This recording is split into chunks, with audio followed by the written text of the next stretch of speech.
All right. So I want to say welcome, everyone. Welcome. This is October 24, Sunday, 2021. We are on our next session. What session number is this, Jeremiah? 15. Session 15. Beautiful. And we are going forward into Advent of Divine Justice.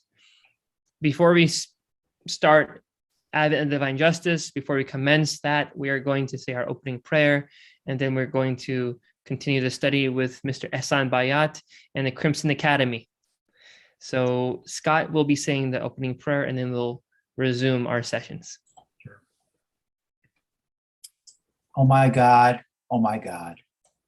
thou seest me in my lowliness and weakness, occupied with the greatest undertaking, determined to raise thy word among the masses and to spread thy teachings among thy peoples.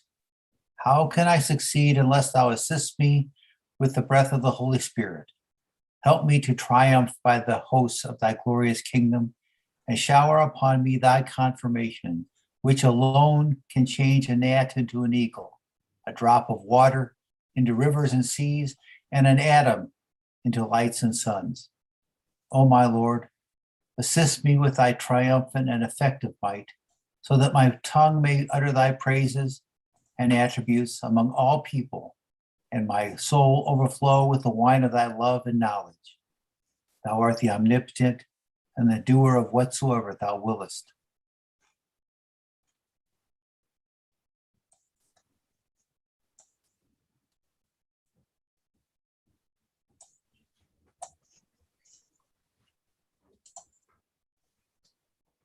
Thank you.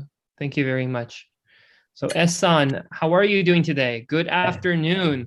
Welcome, John. Thank you very much. And thank you, Jeremiah. And looking forward to another wonderful session. We're on session 15, marching along in the Advent of Divine Justice, our text right here. So in this session, we're going to be covering paragraphs 19 through 27, okay? So if you have your Advent of Divine Justice, in this one, it starts on page 16.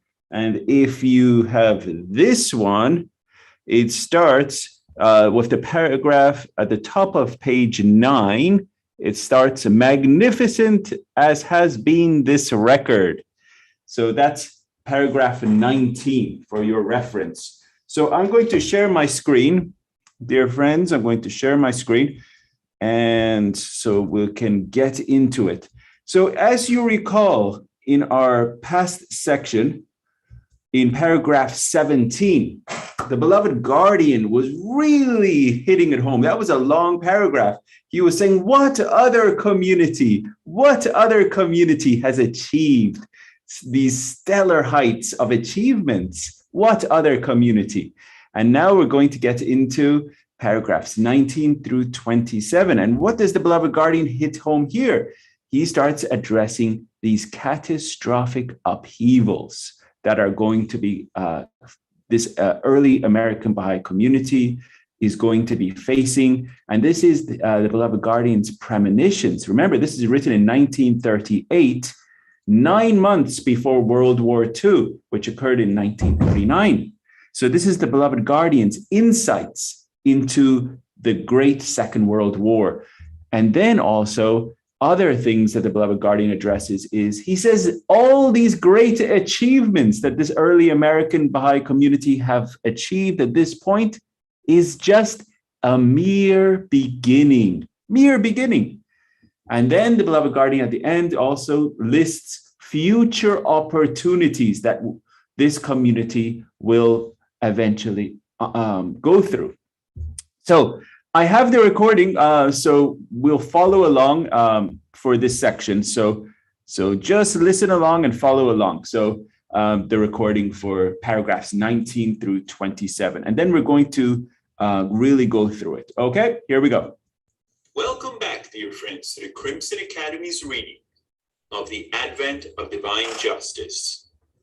In this section, dear friends, we'll be covering paragraphs 19 through 27. Magnificent as has been this record, reminiscent as it is in some of its aspects of the exploits with which the dawnbreakers of an heroic age have proclaimed the birth of the faith itself, the task associated with the name of this privileged community is far from approaching its climax, only beginning to unfold. What the American believers have, within the space of almost 50 years, achieved is infinitesimal when compared to the magnitude of the tasks ahead of them.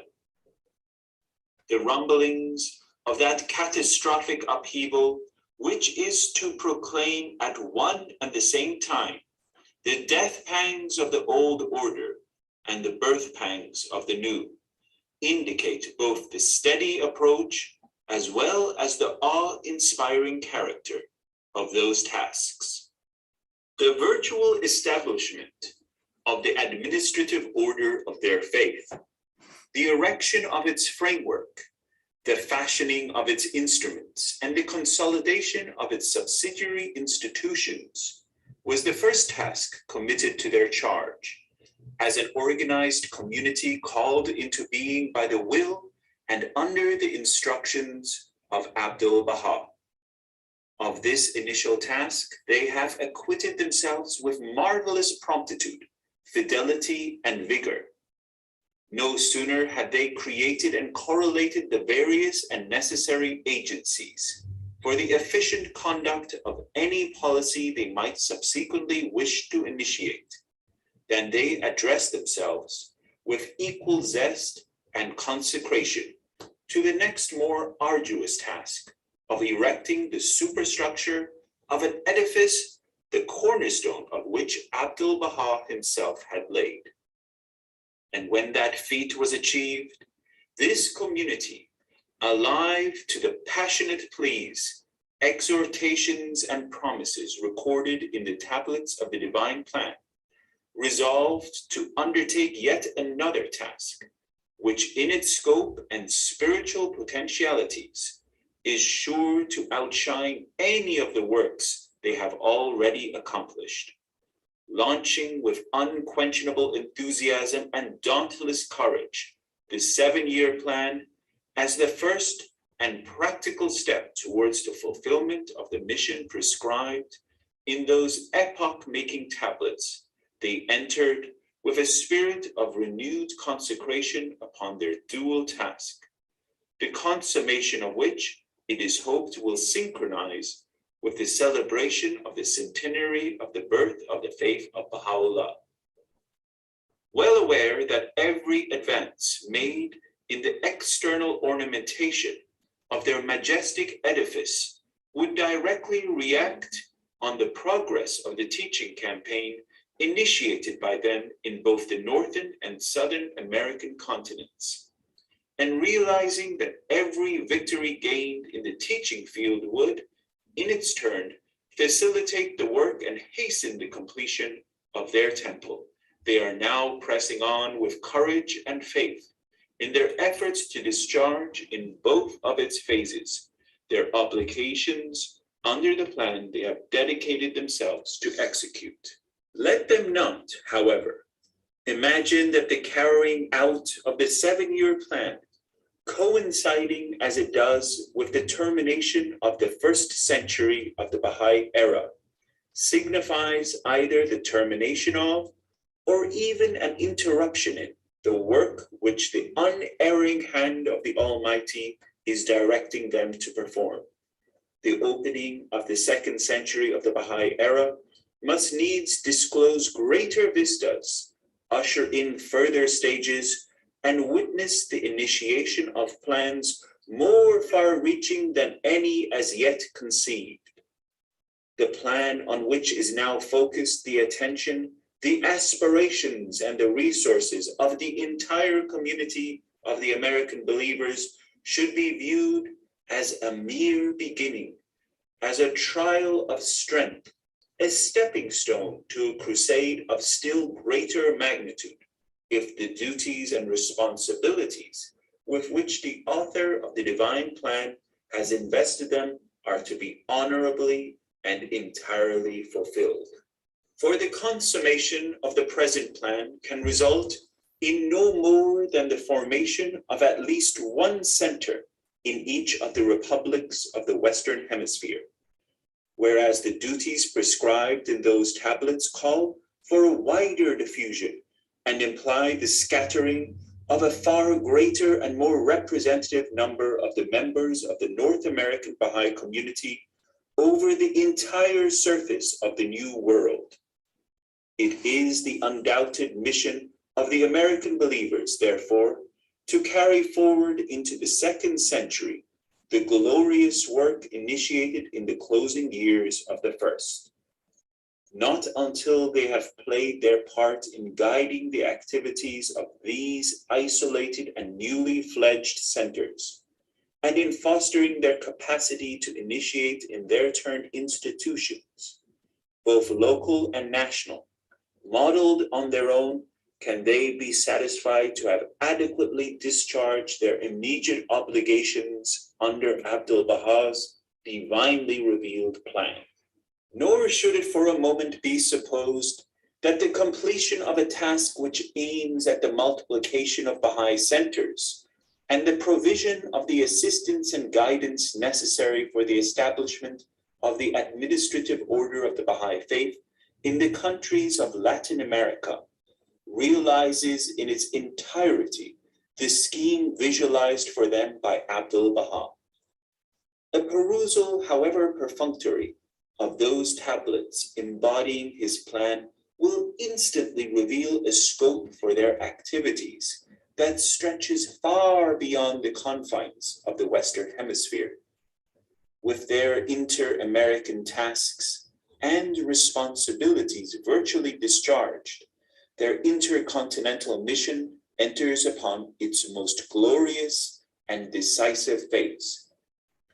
The moment this divine message, Abdu'l-Baha himself has written, is carried forward by the American believers from the shores of America and is propagated through the continents of Europe, of Asia, of Africa, and of Australasia, and as far as the islands of the Pacific, this community will find itself securely established upon the throne of an everlasting dominion.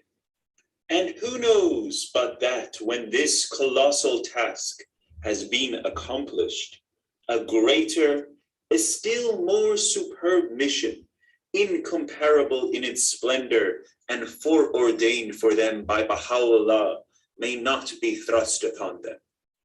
The glories of such a mission are of such dazzling splendor, the circumstances attending it so remote, and the contemporary events with the culmination of which it is so closely knit in such a state of flux, that it would be premature to attempt at the present time any accurate delineation of its features.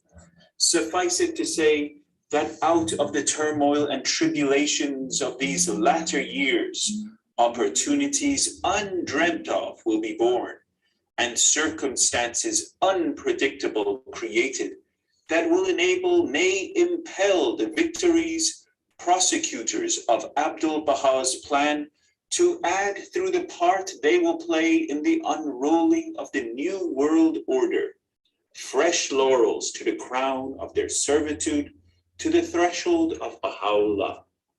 Nor should any of the manifold opportunities of a totally different order be allowed to pass unnoticed, which the evolution of the faith itself, whether at its world center or in the North American continent, or even in the most outlying regions of the earth, must create, calling once again upon the American believers to play a part, no less conspicuous than the share they have previously had in their collective contributions to the propagation of the cause of Baha'u'llah. I can only for the moment cite at random certain of these opportunities which stand out preeminently in any attempt to survey the possibilities of the future. the election of the International House of Justice, and its establishment in the Holy Land, this spiritual and administrative center of the Baha'i world, together with the formation of its auxiliary branches and subsidiary institutions, the gradual erection of the various dependencies of the first Mashal Askar of the West, and the intricate issues involving the establishment and the extension of the structural basis of Baha'i community life, the codification and promulgation of the ordinances of the Most Holy Book, necessitating the formation in certain countries of the East of properly constituted and officially recognized courts of Baha'i law, the building of the third Mashal Askar of the Baha'i world in the outskirts of the city of Tehran, to be followed by the rise of a similar house of worship in the Holy Land itself. The deliverance of Baha'i communities from the fetters of religious orthodoxy in such Islamic countries as Persia, Iraq, and Egypt, and the consequent recognition by the civil authorities in those states of the independent status and religious character of Baha'i national and local assemblies. The precautionary and defensive measures to be devised, coordinated, and carried out to counteract the full force of the inescapable attacks which the organized efforts of ecclesiastical organizations of various denominations will progressively launch and relentlessly pursue. And last but not least, the multitudinous issues that must be faced, the obstacles that must be overcome, and the responsibilities that must be assumed to enable a sword-tried faith to pass through the successive stages of unmitigated obscurity, of active repression, and of complete emancipation, leading in turn to its being acknowledged as an independent faith, enjoying the status of full equality with its sister religions, to be followed by its establishment and recognition as a state religion, which in turn must give way to its assumption of the rights and prerogatives associated with the Baha'i state, functioning in the plenitude of its powers, a stage which must ultimately culminate in the emergence of the worldwide Baha'i Commonwealth, animated wholly by the Spirit and operating solely in direct conformity with the laws and principles of Baha'u'llah. The challenge offered by these opportunities, the American believers, I feel confident, will, in addition to their answer to the teaching call voiced by Abdul Baha in his tablets, unhesitatingly take up and will, with their traditional fearlessness, tenacity, and efficiency, so respond to it as to confirm before all the world their title and rank as the champion builders of the mightiest institutions of the faith of Baha'u'llah. Dearly beloved friends, though the task be long and arduous, yet the prize which the all-bountiful bestower has chosen to confer upon you is of such preciousness that neither tongue nor pen can be fittingly appraise it. Though the goal towards which you are now so strenuously striving be distant, and as yet undisclosed to men's eyes, yet its promise lies firmly embedded in the authoritative and unalterable utterances of Baha'u'llah. Though the course he has traced for you seems, at times, lost in the threatening shadows with which a stricken humanity is now enveloped, yet the unfailing light he has caused to shine continually upon you is of such brightness that no earthly dusk can ever eclipse its splendor.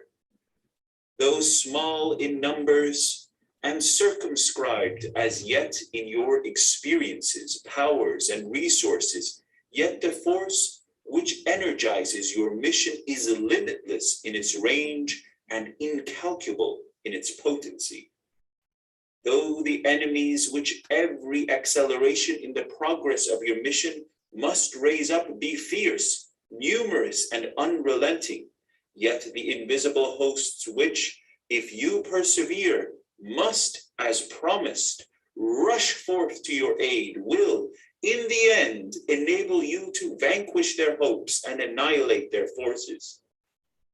Though the ultimate blessings that must crown the consummation of your mission be undoubted, and the divine promises given you firm and irrevocable, yet the measure of the goodly reward which every one of you is to reap must depend on the extent to which your daily exertions will have contributed to the expansion of that mission and the hastening of its triumph.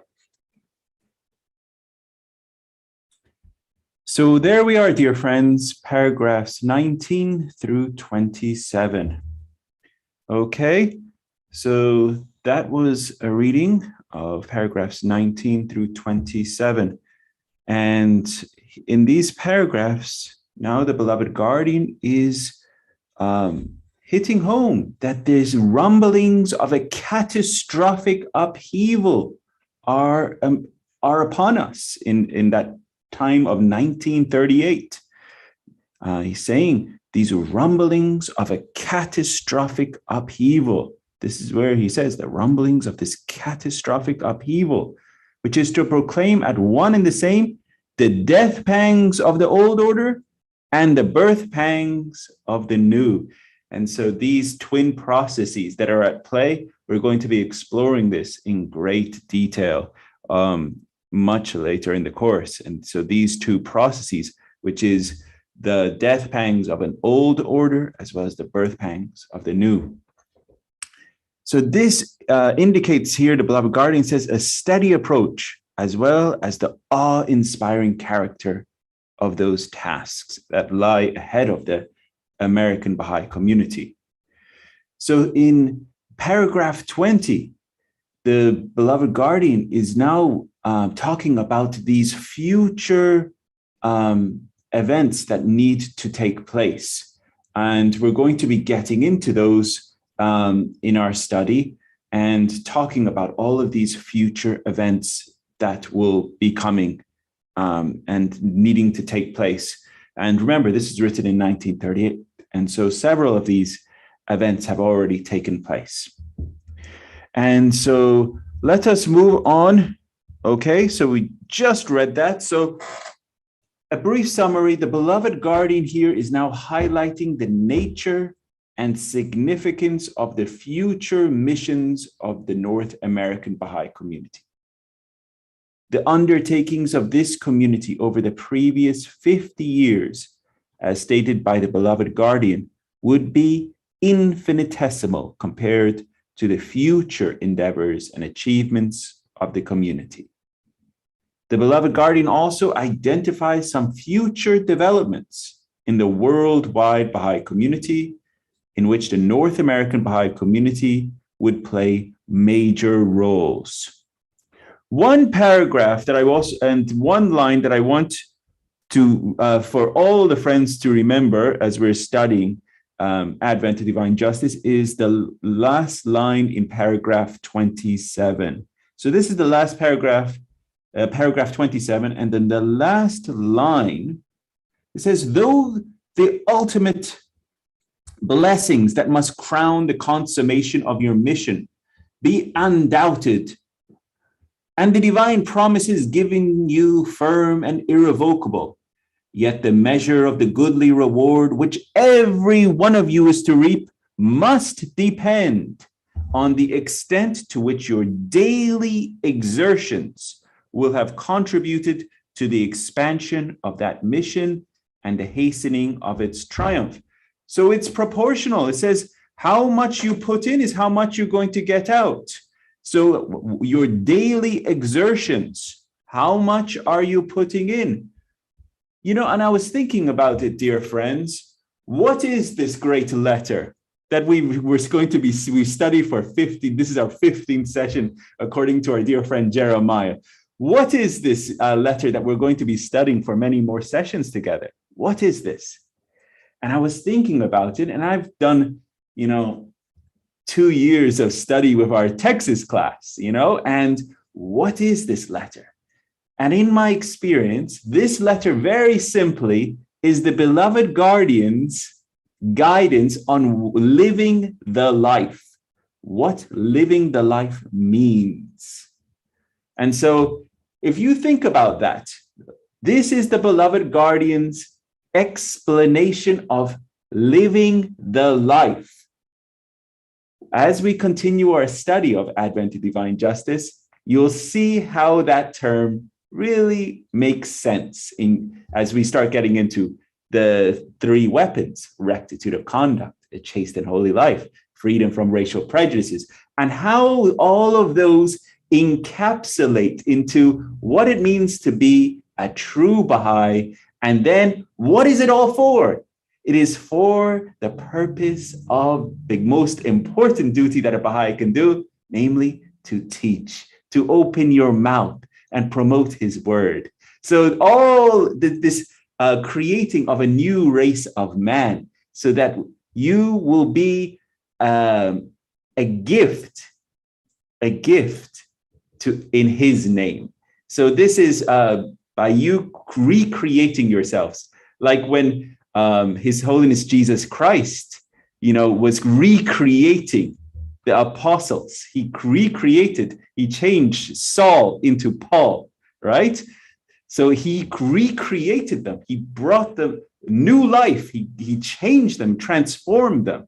He changed the fisher of men. He changed that fisher that was just catching fish, namely Peter, into the fisher of men. So this is a recreation, right? And this, my dear friends, the Advent to Divine Justice, is the beloved guardian's transformation of character, so that we could become a new race of men. And I'm going to be showing you all the paragraphs that the beloved guardian talks and directly addresses that the entire purpose of our lives is to be this new race of man. And the entire purpose of the manifestations of God coming into existence. And when I say manifestations of God, I'm talking about His Holiness Jesus Christ, His Holiness Muhammad, the Blessed Bab, His Holiness Baha'u'llah, His Holiness Buddha, every one of these divine lights. Why did they come? So that you, my dear friends, will be transformed, that your words, your actions, your deeds will be as closely representative to the words that are coming from our on high, as they say. So that your lives slowly become aligned. So this is what it says at the very end. It says, by your daily exertions. Exertions means effort, right? You got to put in the work. So, and it means daily. Every day you got to do it. So how much you put in is how much you're going to get out. Very formulaic. So here this is saying how much, here the beloved guardian is addressing the American Baha'i community, and it's saying, you are doing a great job, American Baha'i community. So proud of you. And in the last paragraph 17, he was just like, what other community has done this? What other community? One after another, right? And in this paragraph, the beloved guardian is just hitting it home and saying, even small in numbers. Remember this echoing paragraph 16, where he's talking about the early American Baha'i community. Even those small in numbers, circumscribed as yet. What? He's saying, even though all the problems you have faced, even though enemies from which every acceleration in the progress of your mission must raise up by fierce, numerous, and unrelenting every force that has been trying to attack this early American Baha'i community, even though small in numbers, what has happened? This early American Baha'i community has conquered, has vanquished, has risen up, united, and taken on. But as I said, at the very end of this paragraph, the beloved guardian hits it home and says, this must depend on the extent to which your daily exertions will have contributed.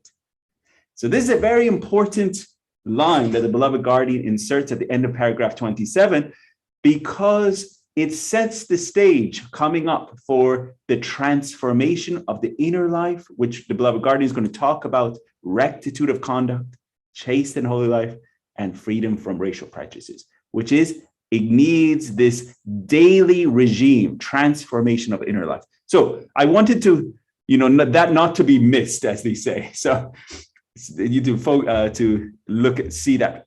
So let's get into some of the analysis and major key points. So our first reader is going to be Dear Scott. Okay, good to have you back. Sure, you bet. Let me get this out of the way. Okay. Shoghi Effendi identifies the early signs of the catastrophic upheaval, proclaiming the death throes of the old world order and birth pangs of the new world order. Also, the messages of the beloved guardian indicate that the upheaval referred to by His Holiness Baha'u'llah is not just a single event, but a series of crises that unfold over time. Further, the future turmoil will provide tremendous opportunities for the North American Baha'i community, and the inaugural Universal House of Justice was elected at the first international convention that was held in Haifa on the 21st to the 23rd of April, 1963. Excellent. So this address about the coming into of the Universal House of Justice, this was in reference to the future events in paragraph 25, talking about the coming in of the Universal House of Justice. These are the future events, because remember, this is written in 1938. So, okay, excellent, very well read, dear Scott. Carry on, dear Scott. Good, you have a great voice. Sure. No problem. The first dependency of the Wilmette Baha'i House of Worship was a home for the aged that opened on the 1st of February, 1959. The codification of the laws and ordinances of the Kitabi Aqdas was one of the goals of the 10-year crusade that was started by Shoghi Effendi and completed by the Universal House of Justice during the 9-year plan. There are references to Baha'i courts in other writings of Shoghi Effendi in different contexts. And the construction of the Mashriq al-Ashqar in Tehran was a goal that Shoghi Effendi had in mind as early as 1932, though it has not yet been realized due to the hostility toward the Persian Baha'i community by the Islamic government in Iran. So these are other future Baha'i events that are mentioned in paragraph 27. So one of them was talking about the subsidiaries of the Mashal Askar. And so the first dependency of the Wilmette House of Worship, the Mashal Askar in Wilmette, was this home for the aged. And we're going to explore that. That's pretty cool. And then the codification of the laws and ordinances of the Kitab Aqdas was also another one of the ones mentioned by the beloved guardian. Mentioning of Baha'i courts. This is another one that beloved guardian mentions, as well as the construction of the Mashal Askar in Tehran. The Mashal Askar in Tehran was supposed to be the third house of worship. So first was, as you all know, Ishqabad, the one in Ishqabad. And then the one in Wilmette, the Mashal Askar, Mother Temple of the West. And then the third one was supposed to be the Mashal Askar in Tehran. And that one has still not been constructed due to hostility. There's something I want to say. There's the House of Worship in Wilmette, and just nearby, I had the honor of going to feast over there, and it was really nice. The reason I say this is that I was able to actually go to that house for the aged. It no longer is a house for the aged, but the fact is that it was an experience. I could see the history where I was there at that location, and it's interesting. Now it's used for feast, and it's used as a Baha'i center. Excellent. Thank you, dear John. And we're going to see that. I have slides on it and everything. So it's excellent that you brought that up. Thank you very much. So the design of the Mashal Askar on Mount Carmel is ready and the land has been acquired. So this is going to be another future undertaking that the beloved guardian mentions, is the future Mashal Asghar on Mount Carmel. Baha'i communities are still under various restrictions and constraints in Islamic countries. And there are references to Baha'i courts and other writings of the beloved guardian in different contexts, as well as the faith has emerged from obscurity during the third epoch of the formative age that began in 1963 and ended in 1986. So now, in the very beginning, in paragraph 19, the beloved guardian here reminds the American believers that despite these valiant deeds of the early heroes of the faith, the Baha'i community is only at the initial stages of what must yet to be accomplished. Shoghi Effendi refers to the early signs of the catastrophic upheaval. This is an important point, dear friends. Okay, so right now we're in part 8 of the course. Okay, this is and in the prior paragraphs, I will let me pull up my book. In paragraphs talking about in paragraph 10, 9, 10, and 11, 9, 10, and 11. So if you ever have you just been taking a note in paragraphs 9, 10, and 11, and this is when it was talking about these crises and talking about how these turmoils were a world torn with conflicting passions and perilously disintegrating from within. And now here, the beloved guardian, paragraph 19, is talking about catastrophic upheavals. All of these terminologies, catastrophic upheavals, are all in reference to this coming up to World War II. And in the last section that we're going to cover, the last part, part 24 of our course, where is covering the last paragraphs, I believe 119 through 124, the beloved guardian here is now hitting home and talking about his last warnings that this catastrophic upheaval is coming, and letting the North American Baha'i community one more time become aware of this. So I'm just tying this and letting you remember that this is an important warning of the beloved guardian to the early American Baha'i community, that these events are going to transpire. So it's accompanying the destruction of the outdated social structures. So it's not just climactic events of World War II, but it's also the materialism as well as the morality breakdown of society, which is really, he's saying this is the death throes. The society is in the death throes.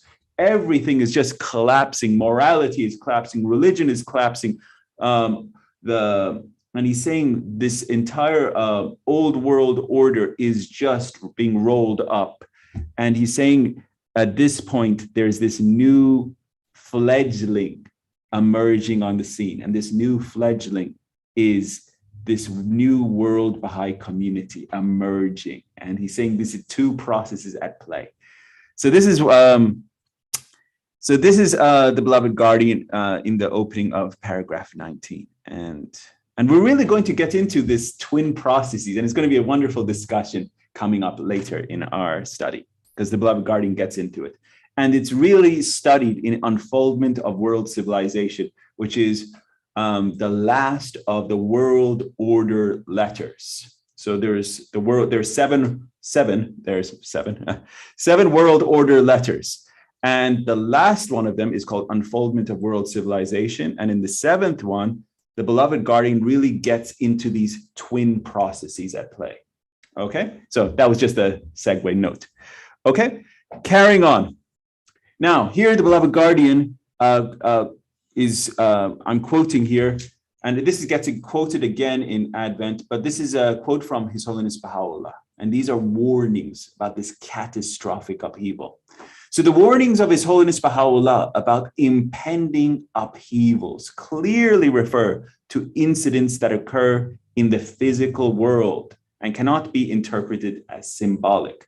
So in one tablet, His Holiness Baha'u'llah states, "Witness how the world is being afflicted with a fresh calamity every day. Its tribulation is continually deepening.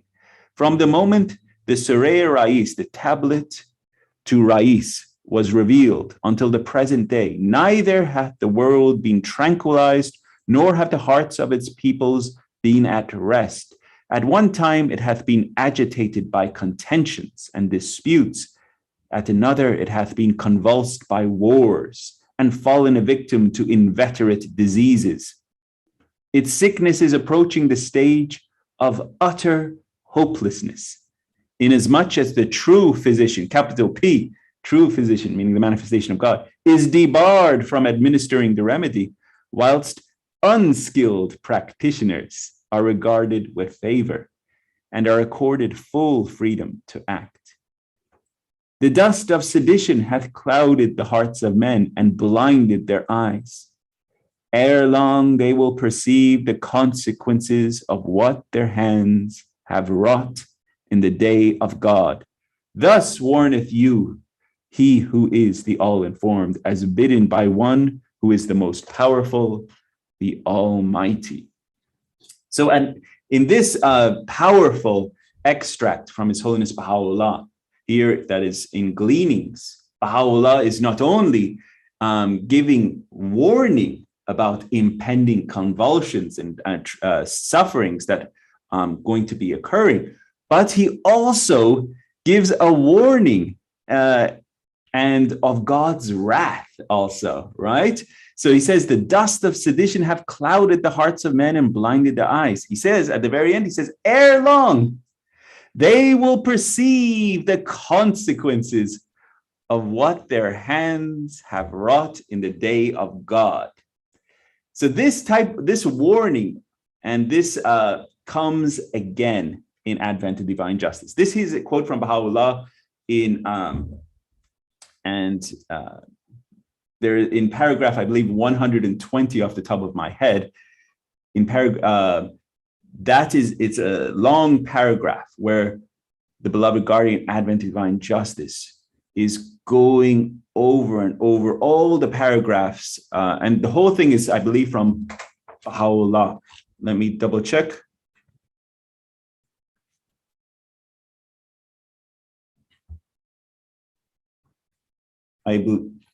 It's paragraph 115. Sorry about that. This is the day we speak in every book call out.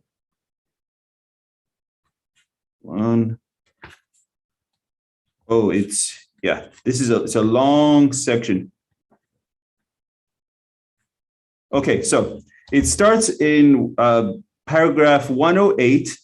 Paragraph 108, it's at the very end. And then in paragraph 109, that's where Baha'u'llah, beloved guardian, starts quoting Baha'u'llah. So it's in the last section of Advent of Divine Justice. Why did I bring that up? We're only on paragraph 19 through 27. Why did I bring that up? Because you can see how the mind of the beloved guardian, he's talking about here convulsions, catastrophic upheavals. He ties it in at the very end of Advent of Divine Justice to let the friends know that this is not his own words. He's also tying it to the author of this revelation himself, to Baha'u'llah. And Baha'u'llah himself, in Gleanings from the Writings of Baha'u'llah, is saying the same words, that these impending convulsions are coming. These catastrophes are coming. These crises are coming, and also the wrath of God itself, it will be coming too. So all of these events are going to come to be. So this is also in that section at the end, and we'll be studying that much later. Sorry about that. That was a long segue.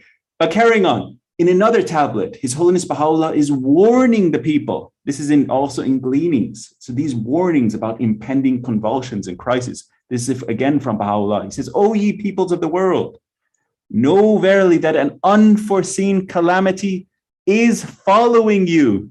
Unforeseen calamity is following you, and that grievous retribution awaiteth you. Think not that the deeds ye have committed have been blotted from my sight. By my beauty, all your doings hath my pen graven with open characters upon tablets of chrysolite. This is quite a passage. All your deeds, all your doings, he has seen. And nothing escapes him. He is the all-seeing, the all-hearing. And he's saying that an unforeseen calamity is following you. That's pretty scary. This is no joke. This is one of the, an unforeseen calamity is following you. Grievous retribution awaiteth you. And then he says, think not that all the deeds you've committed have been blotted from my sight. He knows everything. And then he says, all your doings have my pen graven with open characters upon tablets of chrysolite. Now, what is chrysolite? It's a very hard rock. And when you grave into it, there's permanence. You can't undo it. So he's saying every one of your deeds, every one of your actions is graven on this, per se, symbolically. So he's saying he knows everything. So these catastrophic upheavals, right? This is continuing. The messages of the beloved guardian indicate that the upheaval referred to by His Holiness Baha'u'llah, it's not just a single event. It's not like, oh yeah, we had World War I. That was the catastrophic upheaval. Ain't anymore. Oh, the beloved guardian in 1938 in Advent to Divine Justice, he talked about catastrophic upheavals. Yeah, we had World War II. It was pretty bad, but hey, no more catastrophic upheavals. No, this is not just a single event. This is going to be a series of crises. And all of this is part of God's greater plan. And we're going to be talking about this. What this is. This is the furrowing of the soil. And the furrowing of soil, you use these type of plows to dig up the soil. And it's a messy process and it takes a lot of effort. And you have to dig and, uproot and change and transform the soil so that what? The seeds can grow. So this is the ripping out of all the old world order, the furrowing of the soil, God's greater plan at work, ripping up all the old traditions, the type of, this is all to do with the transformation and of the old world order, and so that this new world order of Baha'u'llah can come into being. So this is as they say, this furrowing of the soil, this is taking place. So the beloved guardian has referred to two great wars as the realization of different stages of the upheaval prophesied by Baha'u'llah. The guardian observed World War I as the first stage in a titanic convulsion long predicted by Baha'u'llah. As we witness on all sides the growing restlessness of a restless age, we are filled with mixed feelings of fear and hope, fear at the prospect of yet another deadly encounter, the inevitability of which is, alas, becoming increasingly manifest. And so this was cited in Baha'i administration. And he talks about the rumblings of that catastrophic upheaval mentioned in paragraph 19, the rumblings of a catastrophic upheaval. And when I hear rumblings, I hear the sound of these tanks moving, and it's the rumblings, the rocks themselves are literally shaking. And so this is the rumblings of this catastrophic upheaval, approach of World War II.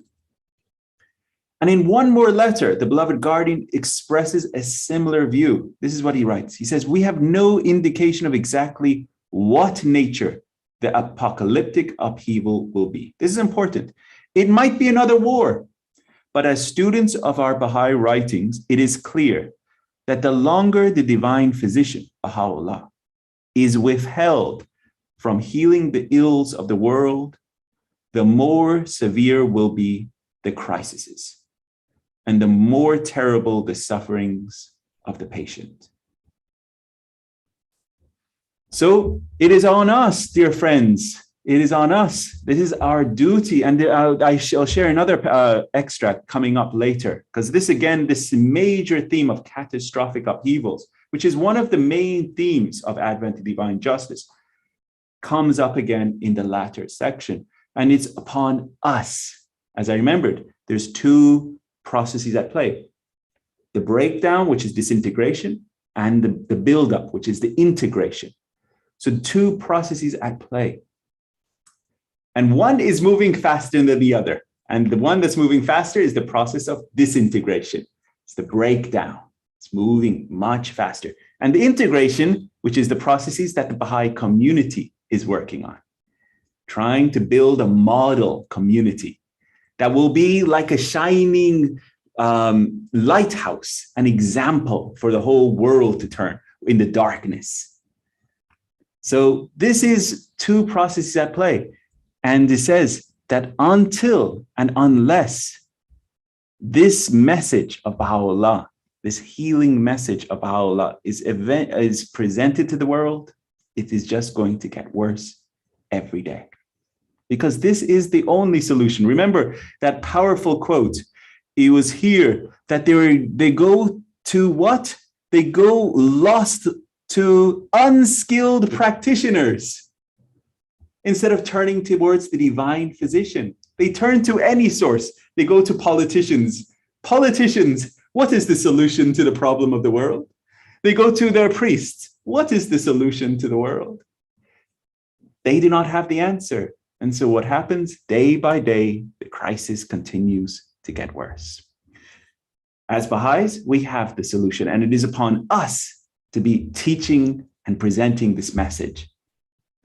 So carrying on, dear friends, paragraphs 20 through 24.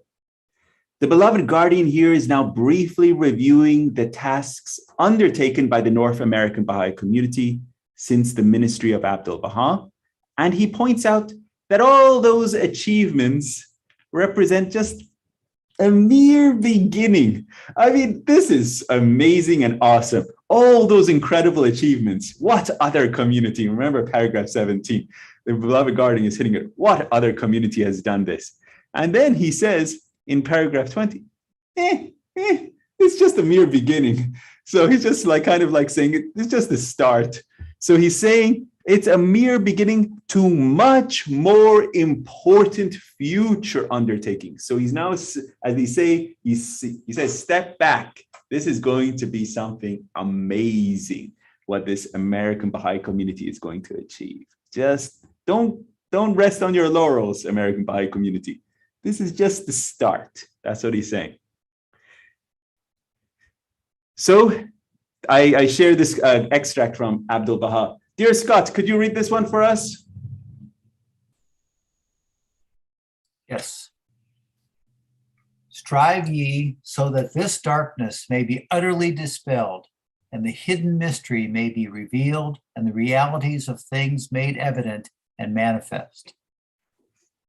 Beautifully read, dear Scott. So this is another common theme, and this is in the writings of Baha'u'llah, Abdul-Baha, as well as the beloved guardian. Darkness and light.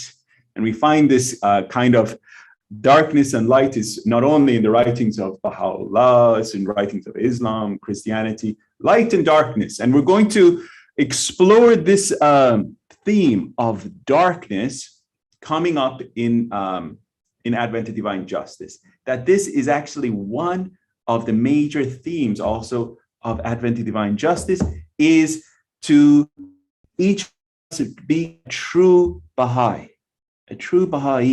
a follower of the light, and to cast away the darkness that has taken root within us and eradicate that darkness, and then become a beacon of light ourselves, and then transform our communities, our Baha'i communities, and then hence transform the world. So this aspect of darkness will come up again, and we're going to very soon I think it's part 9 actually. We're going to be exploring this idea that this theme of darkness is one of the major themes that the Beloved Guardian hits home. Okay. Now we're going to talk about this mere beginning and all these future events that will be taking place. So in paragraph 20, the Beloved Guardian mentions the responsibilities given to the North American Baha'i community. So these are some of the responsibilities that have been given to this community. The virtual establishment of the administrative order of their faith, the erection of its framework, the fashioning of its instruments, and the consolidation of its subsidiary institutions, and erecting the superstructure of an edifice, the cornerstone of which Abdul-Baha himself had laid. So, talking about the house of worship, right? So, erecting this superstructure of this edifice. So, remember 1938, this is when Advent to Divine Justice was written, December 25th. So, this is the National Spiritual Assembly of 1939, same time period. And at this incredible group of friends, there were 7 future hands of the cause out of 9 members. So 7 of them attained the rank of hand of the cause of God. There's Mr. Louis Gregory, Harlan Ober, Dorothy Baker, Leroy Ayes, Fred Schopliffer, Horace Hawley, Amelia Collins, Roy Wilhelm, and Alan McDaniel.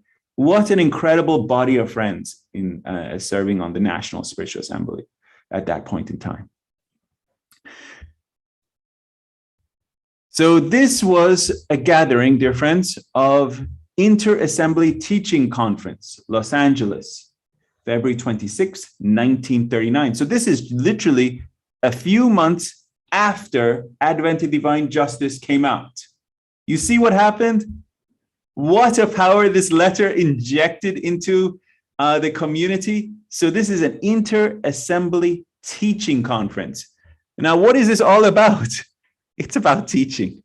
It's about living the life. It's about transforming the inner life so that then you can become a vehicle. Your word, your actions, your mouth, all become a vehicle to teach his cause.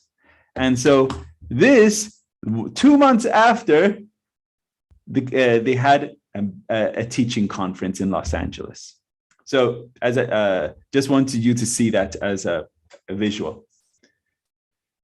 The completion of the first 7-year plan in 1944 coincided with the termination of the first century of the Baha'i era, 100 years from the declaration of the Bab in 1844.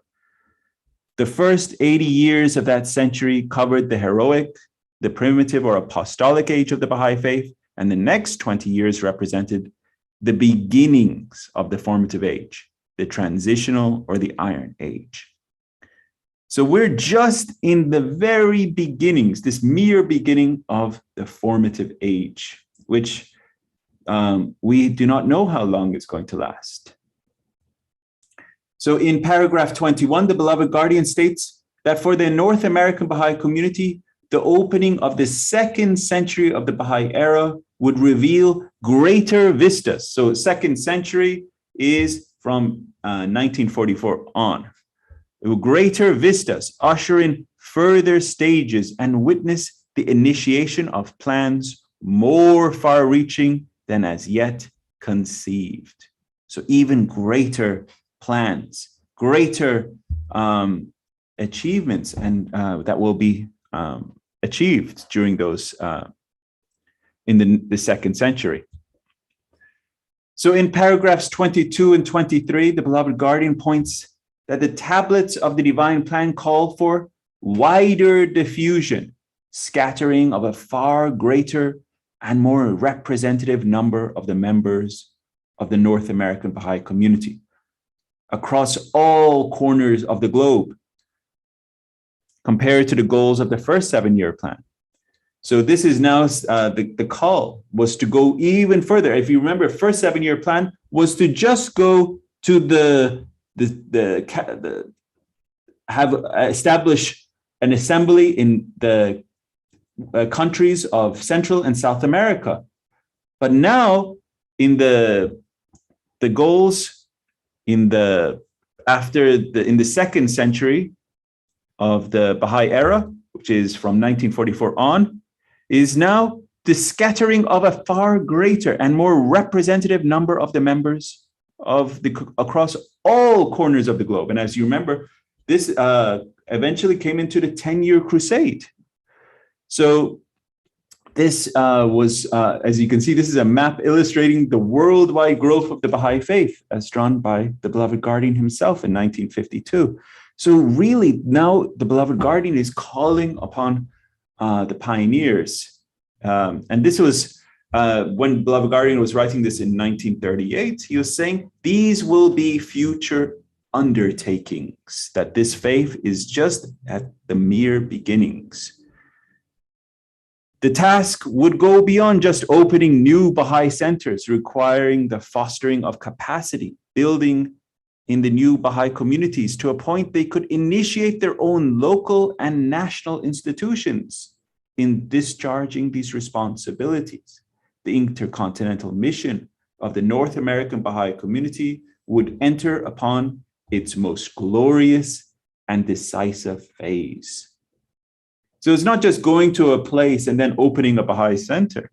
It's that these areas would eventually have local as well as national institutions. And then these areas would mature and be able to discharge their own responsibilities. So this is what the beloved guardian is saying here. So in paragraph 24, the beloved guardian here reveals that with such changes that lie far ahead into the future, it is too early to foresee exactly what glorious deeds will be required from the American Baha'i believers. However, this is in paragraph 24. He concludes that as yet, unimagined opportunities would be born out of the future turmoils for the North American Baha'i community to play their destined role in unrolling the new world order. And this is another common theme, crisis and victory.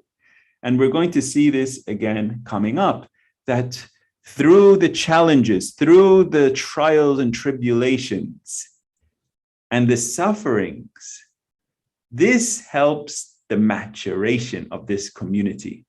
And so it is through these future turmoils, this maturity of this community is born out of really the fire of tests and challenges. So it is literally like the steel has been placed into the fire, and this steel has become hardened and it has become refined by the challenges and tests that this country has brought upon it. So in paragraph 25, the beloved guardian surveys some of the future opportunities. So these are now going to be future opportunities that would call forth the highest levels of prowess in the activities of the North American Baha'i community. So these are going to, the beloved guardian here in 1938 is saying, now let's survey some future opportunities that this community will undertake, okay? First one he brings up is this election of the Universal House of Justice. Why does you think he does that? The first one he brings up is the election of the Universal House of Justice. And the reason is he wants the American Baha'i community to know who to turn to, because he doesn't know how long he's going to live, remember? But he also wants the friends to know who to turn to. Apart from it's obviously in Will and Testament of Abdul Baha, but he also wants the friends that this future institution is one that all the friends should turn to. Remember. So the inaugural House of Justice, the inaugural Universal House of Justice, was elected on 21st of April during the first international convention that was held between the Rizwan period, 21st through 23rd of April 1963, at the House of Abdul Baha in Haifa. The members of all 56 national spiritual assemblies participated in the election.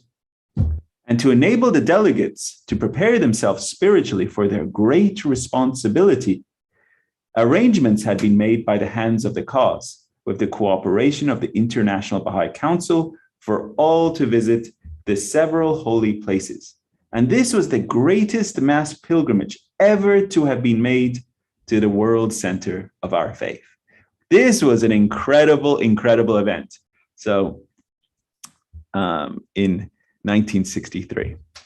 So on the morning of the 21st of April, 1963, the delegates proceeded to the master's house at number 7 Persian Street to discharge their sacred responsibility in accordance with the text of the will and testament of Abdul Baha.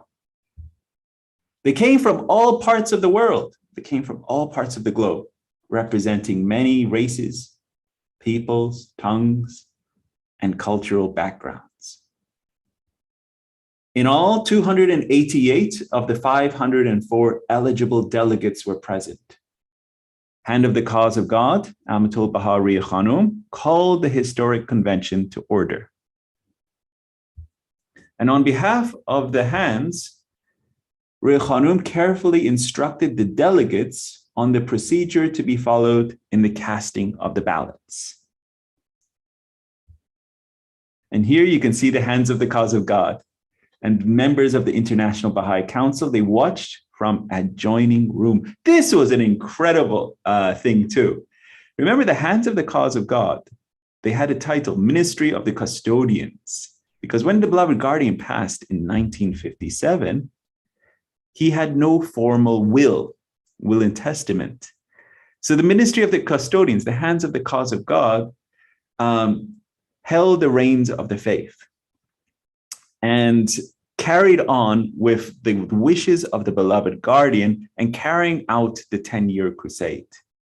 And when it was time for the election of the supreme body, the hands of the Cause of God made sure that their names were not part of to be for the election of the House of Justice. No one could vote for a hand of the Cause of God, because they were, per se, the most famous individuals in the Baha'i community. So they removed their names, and even in their love and humility, they watched from an adjoining room, not even to be in the same room as the delegates themselves.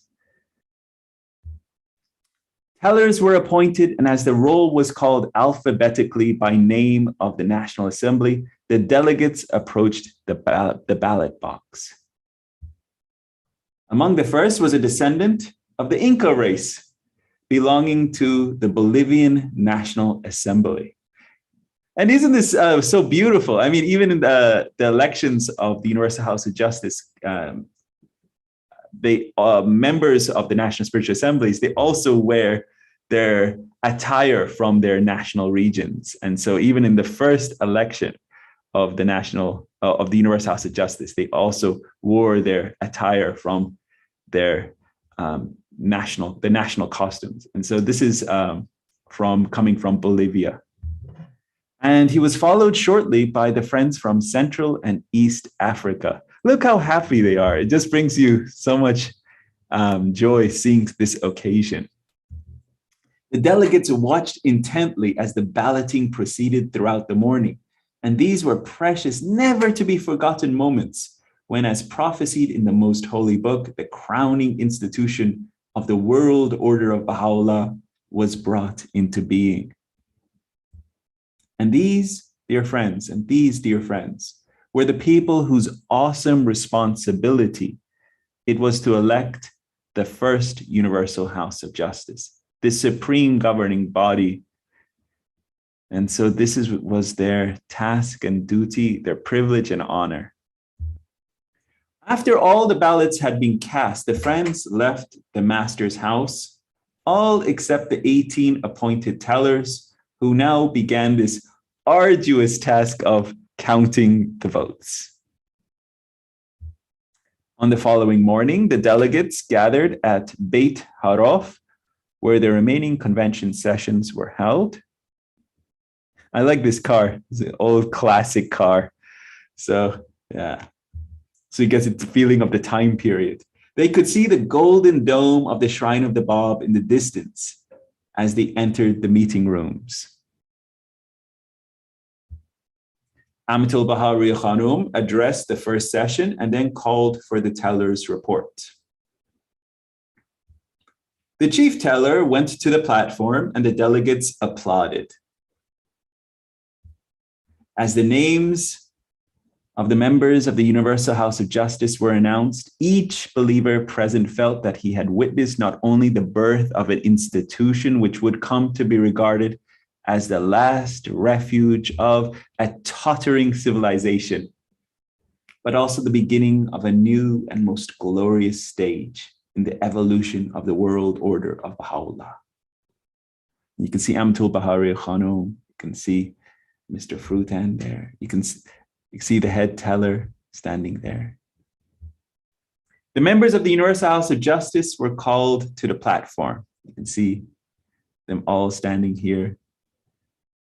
You can see how young they were at that point in time too. Shortly afterwards, the men of the House of Justice retired to the Shrine of the Bab for prayers and remained to pose for the first official photographs. And you can see from left to right, Mr. Charles Wolcott, Mr. Amos Gibson, Mr. Hushman Fatah Azam, Mr. Hugh Chance, Mr. Bora Kovalin, Mr. Ian Semple, and Dr. Lutfullah Hakim, Mr. David Hoffman, and Mr. Ali Nakhjavani. So the 9 members of the inaugural House of Justice. So I will share this video so you can get a history, because this is mentioned by the beloved Guardian in the paragraph talking about the future events. On April the 21st, 1963, delegates from national assemblies met in the Master's house at number 7 Persian Street. They came from all corners of the globe and were gathered here at the invitation of the Hands of the Cause. This befitting venue saw the election of the supreme body of the Baha'i faith, guided by the Blessed Beauty Baha'u'llah. The Hands oversaw the proceedings and prepared the balloting for the 9 members of the first Universal House of Justice. When we were thinking about the election of the Universal House of Justice, and Mr. Semple, who is now a member of the House of Justice, was having dinner with me here, and we were talking about how to arrange the election. And I was very, very anxious that we should have it in the home of Abdullah. I said, this is really where the Universal House of Justice should be elected, is here, this home of Abdullah. So he said, you know, I think we can do it. And I got out my father's 30-foot architectural meter rule, and we measured everything. We made a diagram of the house. And we decided that if we took all of these doors off, you see, which to just lift off their hinges, that we could make this whole area one huge auditorium. And that then it would be possible for the election of the Universal House of Justice to take place in the Master's and in the Guardian's house. The voting took place here in this building. And then the tellers were handed over the box with all the ballots of the delegates in it. And I remember Ernest Gregory was the head teller. And he said, we've counted the ballots, and the count is complete now. And do you want to hear the result? I said, no, I asked that for a lot. Don't you tell me the result. I don't want to hear the result. I want to hear the result when you read it out loud to the delegates in the convention. So then we went to the hall that we had rented on Mount Carmel. Yes, and we went there and we told them that 9 of our Supreme Body, and how excited we were with election of the first House of Justice in the Baha'i world. The waiting crowd of the hands and delegates in the auditorium. As the members took their place on the platform.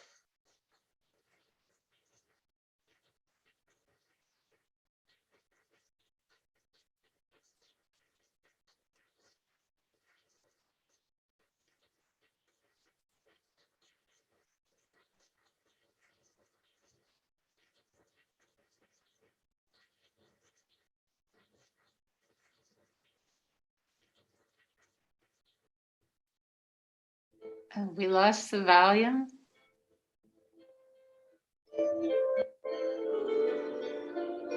The joy of the delegates was indescribable as they all gathered at the mansion of Bahá'í to pay homage at the shrine of Baha'u'llah. They also assembled at the entrance of the archives building for group photos. I remember Mr. Banani's chuckle. He was so full of fun. He had such a lovely sense of humor. He was so warm. And so was Faisy. You remember, Baha'u'llah told his followers when they were in the prison of Akka, and he went in and told them, don't laugh so loud. They will think we are crazy. And these hands were so happy that Justice was so happy. It was such a joyous occasion. The election of the Supreme Body, that there was a great deal of joy on everybody's part. That's what I shall always associate with it. Now it is my very great honor and privilege to present the individual members of the Universal House of Justice.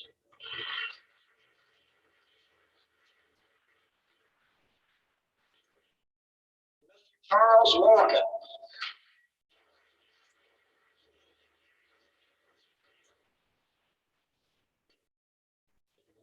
Mr. Ali Nakjavani.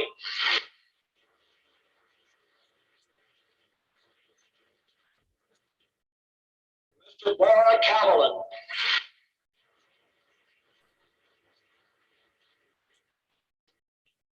Mr. Ian Semple.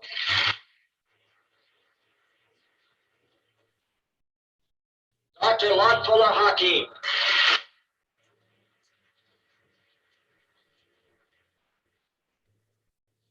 Mr. David Hoffman.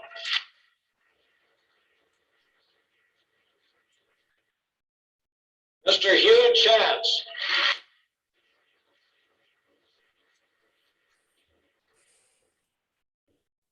Mr. Amos Gibson.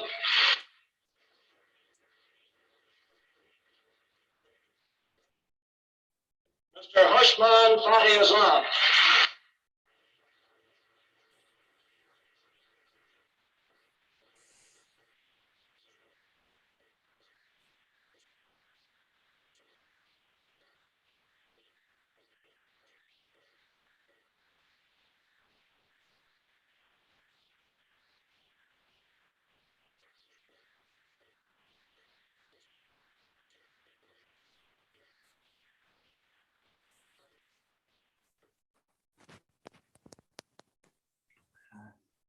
Powerful video showing the coming together of the inaugural Universal House of Justice.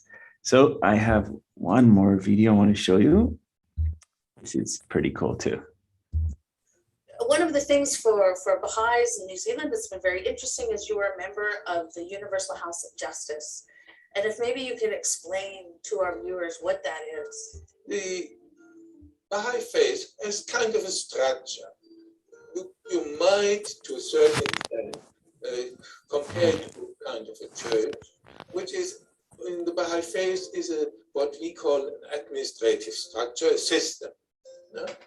And in this system, we have a local representation, a national representation, and then the top international.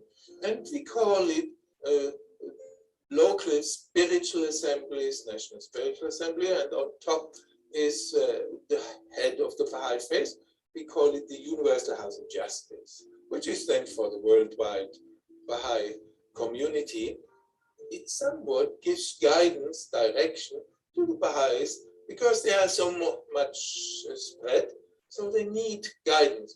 Also, of course, it is an institution that sees that the Baha'is are invited, we have pilgrimage, all this. But the highest is this elected body of 9 men in Haifa, which is the administrative seat of the Baha'i faith, the Baha'i World Center, Haifa, Israel. So you're using words like election and structure and administration. So this is quite different than something like a pope or a mullah. You know, are you holier than the rest of the Baha'is? I wouldn't say necessarily different, because also the Pope is elected by the cardinal. In a sense, you could say this is the same way, like in the church. But for example, the local assemblies have delegates for the National Assembly, like let's say of New Zealand or Germany or Finland. They have a delegate that elects at a convention time every 5 years the members of this highest body of the Baha'i faith. But there's nothing holy about them, because the members have no significance in a sense. But we believe that they are guided in their decisions. It is said in the Constitution by the will of God. That is, they feel they are somewhat inspired, but as an individual, they are just nothing. But as 9, as a body, they are the head of the Baha'i faith. So this is quite different than traditional notions of power and ego and gaining for the self. No, we couldn't compare in a sense. Quite frank, to be a little bit personal, my father always said, the higher you are, the deeper you can fall. And this is certainly also for this institution of the Universal House of Justice. They feel that they are, somewhat to serve the Baha'is, of course, worldwide, but mankind in the same way. So service, that's a very beautiful concept, but different than power.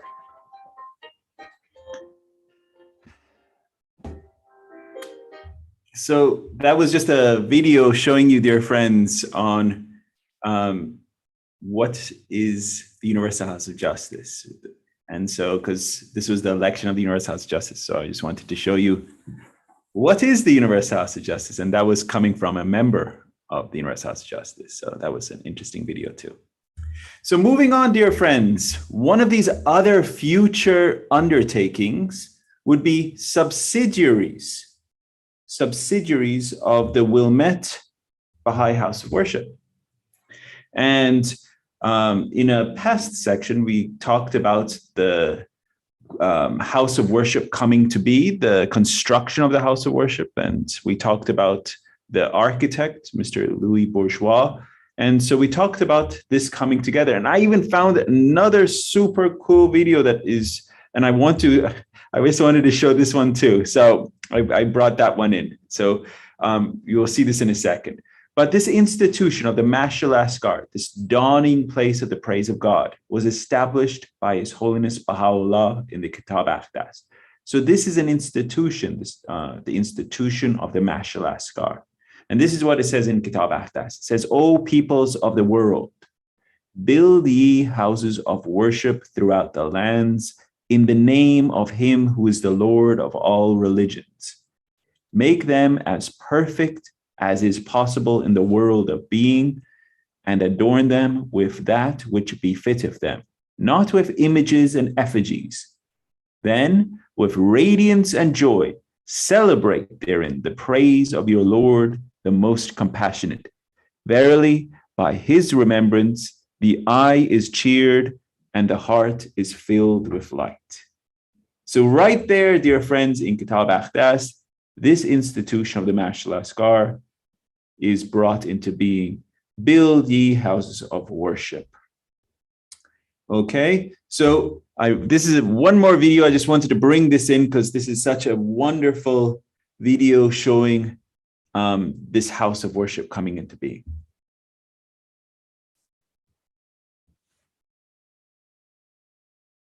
Welcome to the Baha'i House of Worship for North America.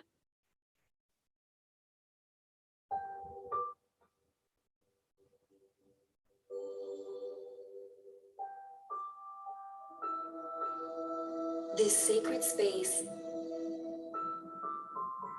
from its serene and welcoming gardens to its awe-inspiring auditorium, is a space open to all for prayer, quiet contemplation, and spiritual renewal. Here, all are welcome.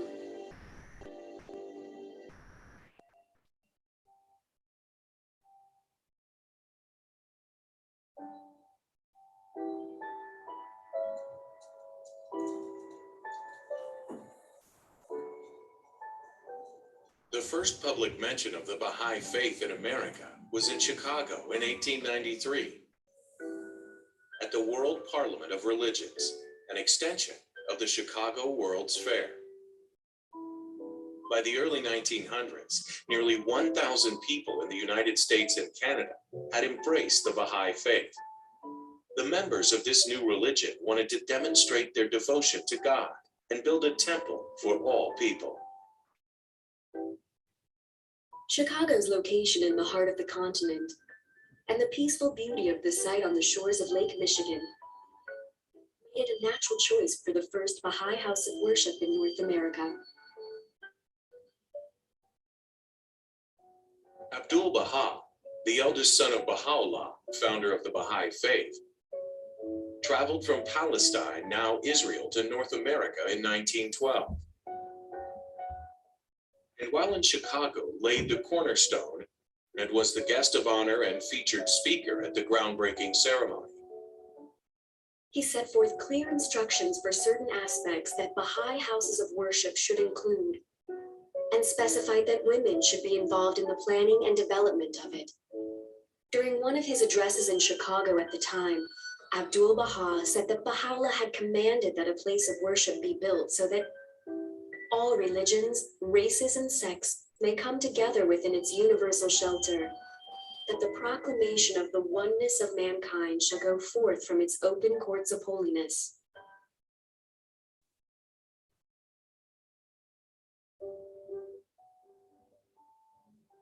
Conceptual designs were offered by noted architects from across North America. But of all the designs, delegates to the 1920 National Baha'i Convention unanimously selected the design created by Louis Bourgeois, a French-Canadian architect who had studied at the legendary École des Beaux-Arts Academy of Architecture in Paris.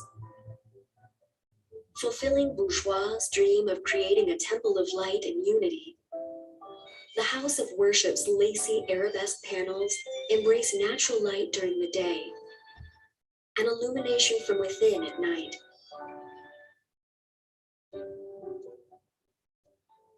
Construction began in 1920, and from 1920 through 1921, caissons for the building were sunk down to the bedrock, a depth of 120 feet, and the foundation basement was completed. For the next 10 years, no further progress was made. This enabled the Baha'is to accumulate needed funds for the next stage of construction, and it gave engineers time to solve some of the many unprecedented construction problems. In 1930, work on the temple's superstructure began.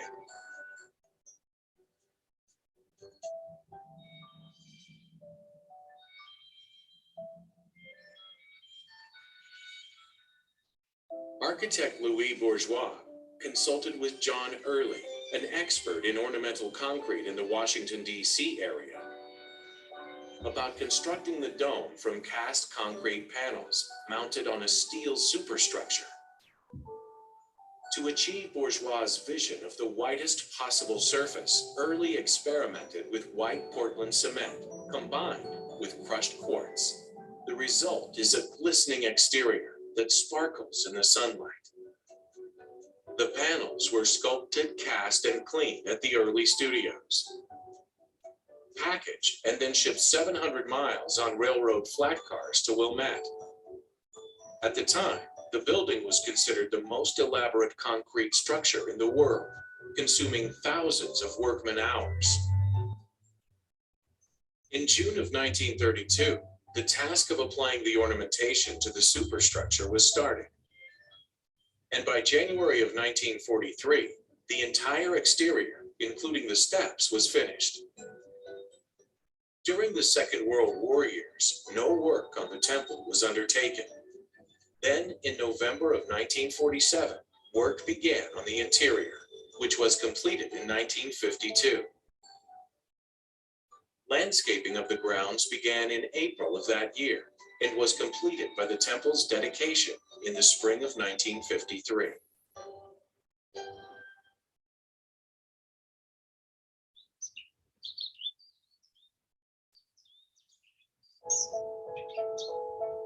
Nine circular gardens surround the Baha'i house of worship and are an integral part of the sacred space, serving as outdoor rooms for prayer, meditation, and the appreciation of nature. The temple gardens are seasonally planted with flowers and foliage of various kinds, colors, and fragrances in both native and global species, each where it will best thrive. A physical metaphor that reflects the beauty of unity in diversity.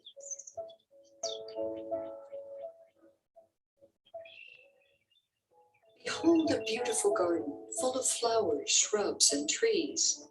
Each flower has a different charm, a peculiar beauty. Yet all these flowers spring from the self-same earth. The same sun shines upon them, and the same clouds give them rain.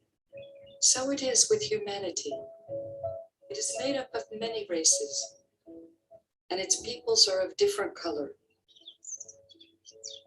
But they all come from the same God, and all are servants to him.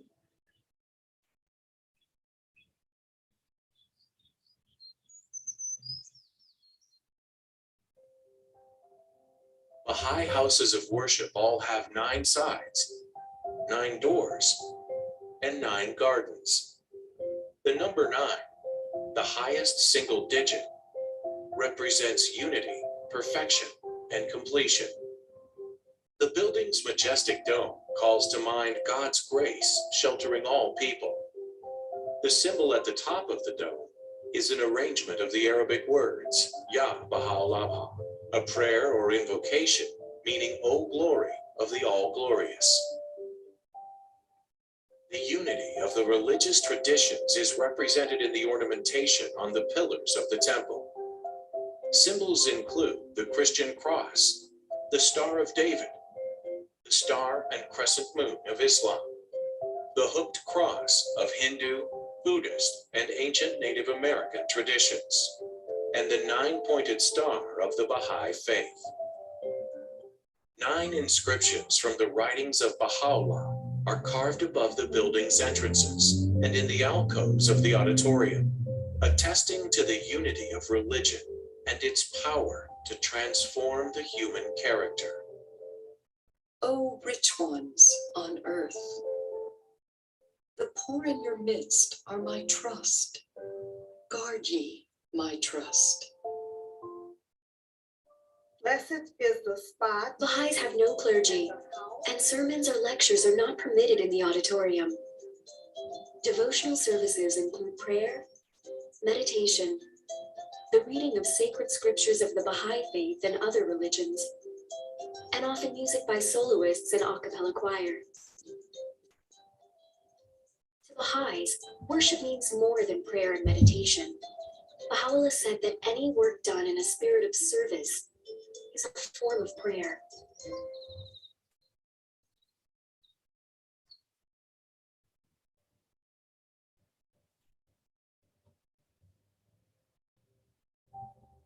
The temple project took 50 years, continuing through 2 world wars and the Great Depression.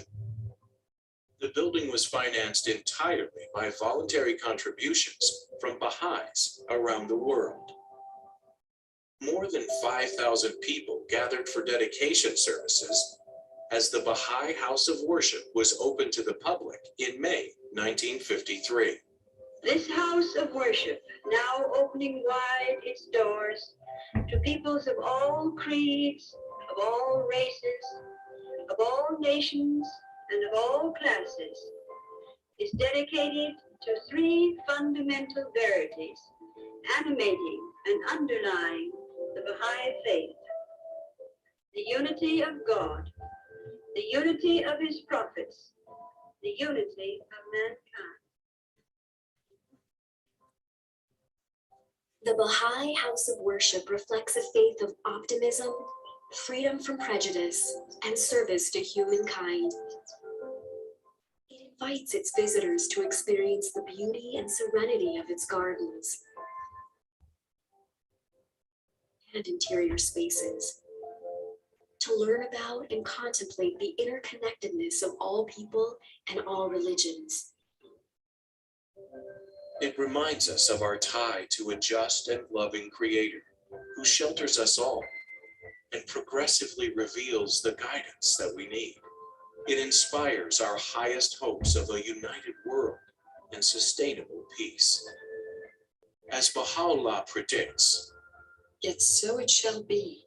These fruitless strifes, these ruinous wars shall pass away, and the most great peace shall come."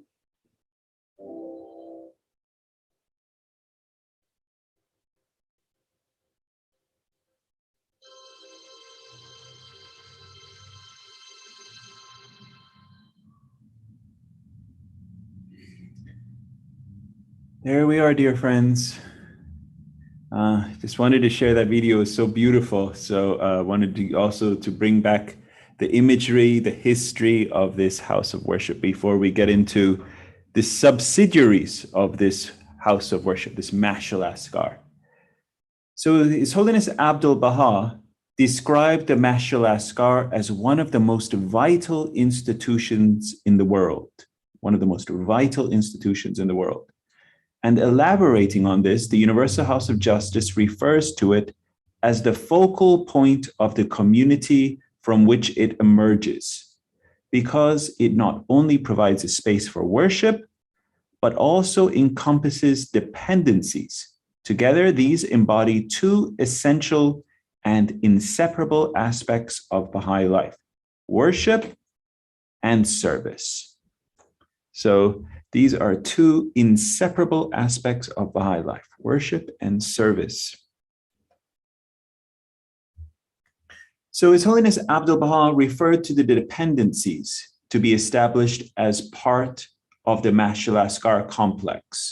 These dependencies, these subsidiaries include a hospital, a drug dispensary for the poor, a traveler's hospice, a school for orphans, a home for the infirm and disabled, a university for advanced studies, and other philanthropic buildings open to people of all races, ethnic backgrounds, and religions. And these dependencies were later described by the beloved guardian Shoghi Effendi in general terms as institutions of social service that relieve suffering, sustain the poor, and provide shelter, solace, and education.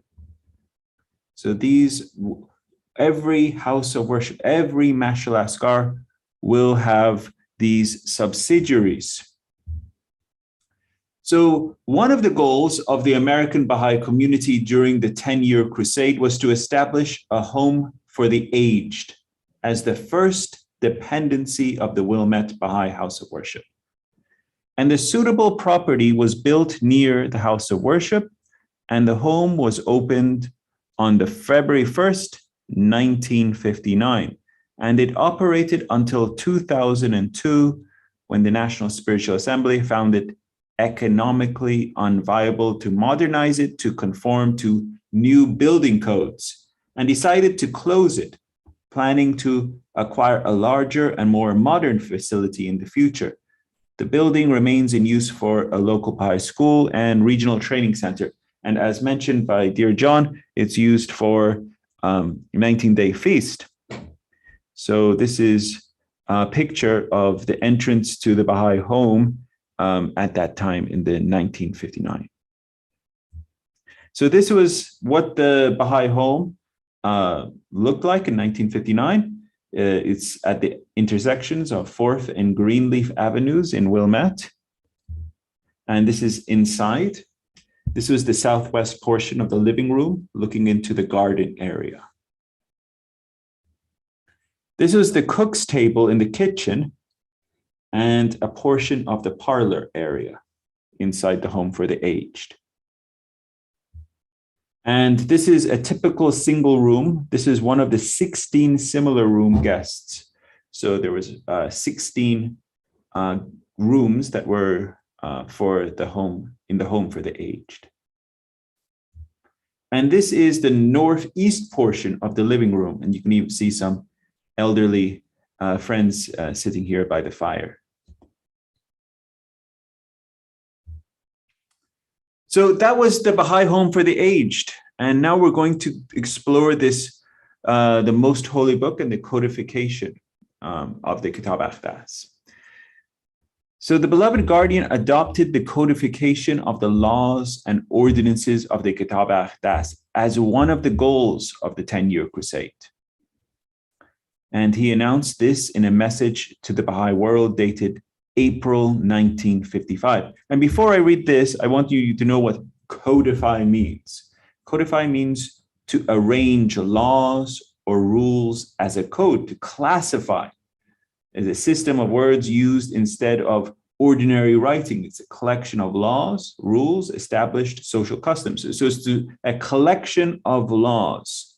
So it was to collect all the laws and in reference to Kitab Aqdas. So this was a significant undertaking and as one of the goals of the 10-year crusade. So so this is a message here. It says, this was dated April 1955 by the beloved guardian.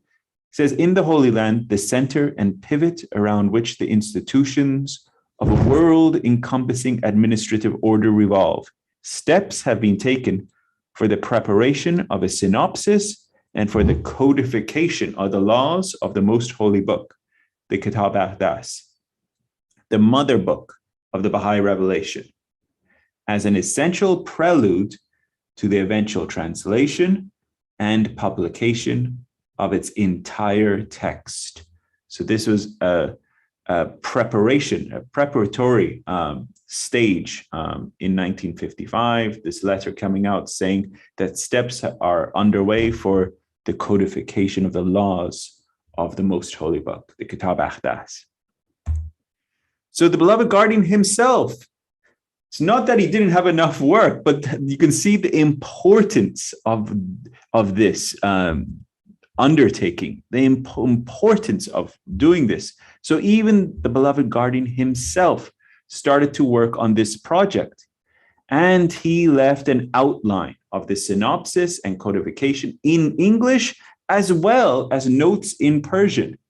So when the Universal House of Justice set the completion of this task as a goal of the 9-year plan, using the work conducted by the beloved guardian as a major component, thus the goal was achieved according to the pattern set by the beloved guardian Shoghi Effendi.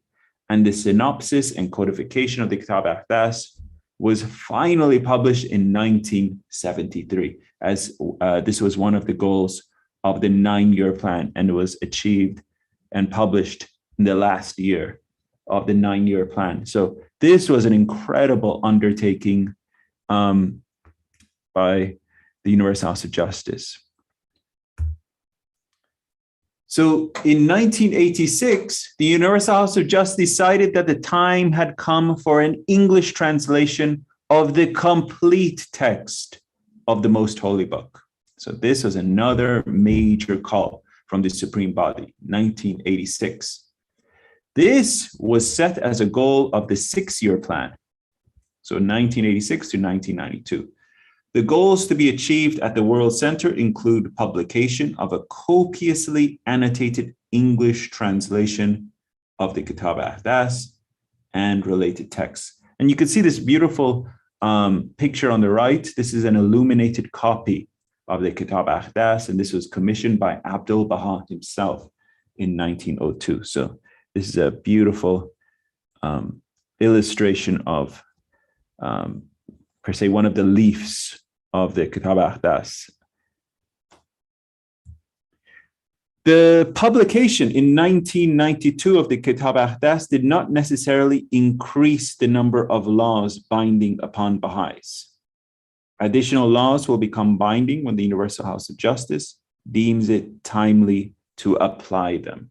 So it's always up to the Supreme Body when laws become binding upon Baha'is. So the publication of the Kitab al-Ahdas came out in 1992, and that was a historic year.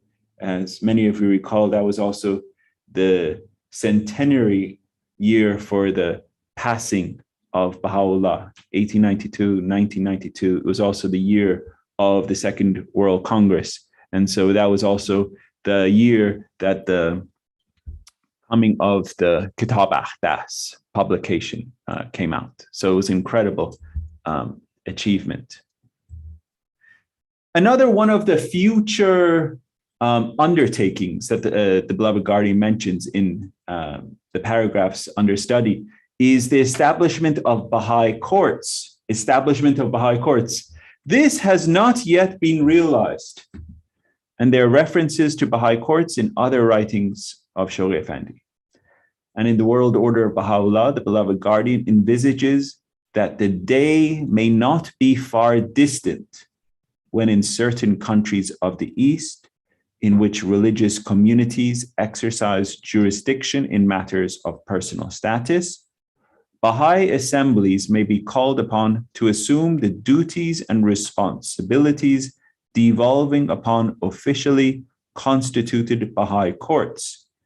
They will be empowered in such matters as marriage, divorce, and inheritance to execute and apply within their respective jurisdictions and with the sanction of civil authorities such as laws and ordinances as have been expressly provided in their most holy book. So as yet, Baha'i courts have not come into being, but the beloved Guardian saying this is one of the future events that will take place. And here he says the day may not be far distant when in certain countries of the East, in which religious communities exercise jurisdiction, these may be called on to assume their duties and responsibilities. So these may come into being, even he's saying in not even time not too distant in the future. So these are the 5. So exploring this a little further, I pulled the 5 main powers and duties of the Universal House of Justice. These are the 5 main powers and duties of the Supreme Body, the Universal House of Justice. And you can find this in the Declaration of Trust of the Constitution of the Universal House of Justice. Okay? So I'm not going, just for brevity of time, I'm not going to read every one of these. You can find this in the Declaration of the Trust of the Constitution of the Universal House of Justice. These are 5 listed. But the 5th one, just because we're talking on Baha'i courts, is to adjudicate disputes falling within its purview, to give judgment in cases of violation of the laws of the faith, and to pronounce sanctions for such violations, to provide for the enforcement of its decisions, to provide for the arbitration and settlement of disputes arising between peoples, and to be the exponent and guardian of that divine justice, which can alone ensure the security of and establish the reign of law and order in the world. So this is to adjudicate disputes falling within its purview. So in this aspect of Baha'i courts, one of the duties of the supreme body in this sense is also to have that level of adjudication, to have that level of judgment. And so this is coming from the constitution of the Universal House of Justice. And that is very easy, dear friends, if you can look that up online. But I've numbered the different, the 5 main subjects here that outline the duties of the Universal House of Justice. And carrying on in the subject of Baha'i courts, the beloved guardian here, Shoghi Effendi, stated the World Tribunal will adjudicate and deliver its compulsory and final verdict in all and any disputes that may arise between the various elements constituting this universal system in the Baha'i world commonwealth. So this World Tribunal, it will come to be a group of individuals coming from different countries, and this tribunal will adjudicate and deliver its verdict on disputes. And they may or may not seek guidance from the supreme body. And these are how this World Tribunal will function as a adjudicator of justice in the world. And so this is what the beloved guardian is saying. So carrying on, dear friends. So these are all wonderful things that will come to be. And then the beloved guardian also talks about this Baha'i house of worship in Tehran. And as mentioned, when we were going through the major key points, the beloved guardian mentions this house of worship in Tehran. It was actually supposed to be the third house of worship that to be erected. So the first one, as mentioned, was Ashgabat. And we studied that in a prior section, and also exploring the community of Ashgabat and how it flourished, and then obviously how that house of worship eventually from an earthquake as well as from opposition, that community went through from opposition from the government, and eventually that house of worship was razed. It was demolished. But then the second house of worship is this one that we just watched an incredible video on, is this one in Wilmette, the Mother Temple of the West. And now the third house of worship was supposed to be this one that we're going to be covering right now, the Baha'i house of worship in Tehran, the Mash'al Askar. So construction of the Mash'al Askar in Tehran was a goal that the beloved guardian had in mind as early as 1932, when a temple committee was established in Iran to purchase land for the Mash'al Askar near Tehran. The beloved guardian set the construction of the Mash'al Askar as one of the goals of the 10-year crusade.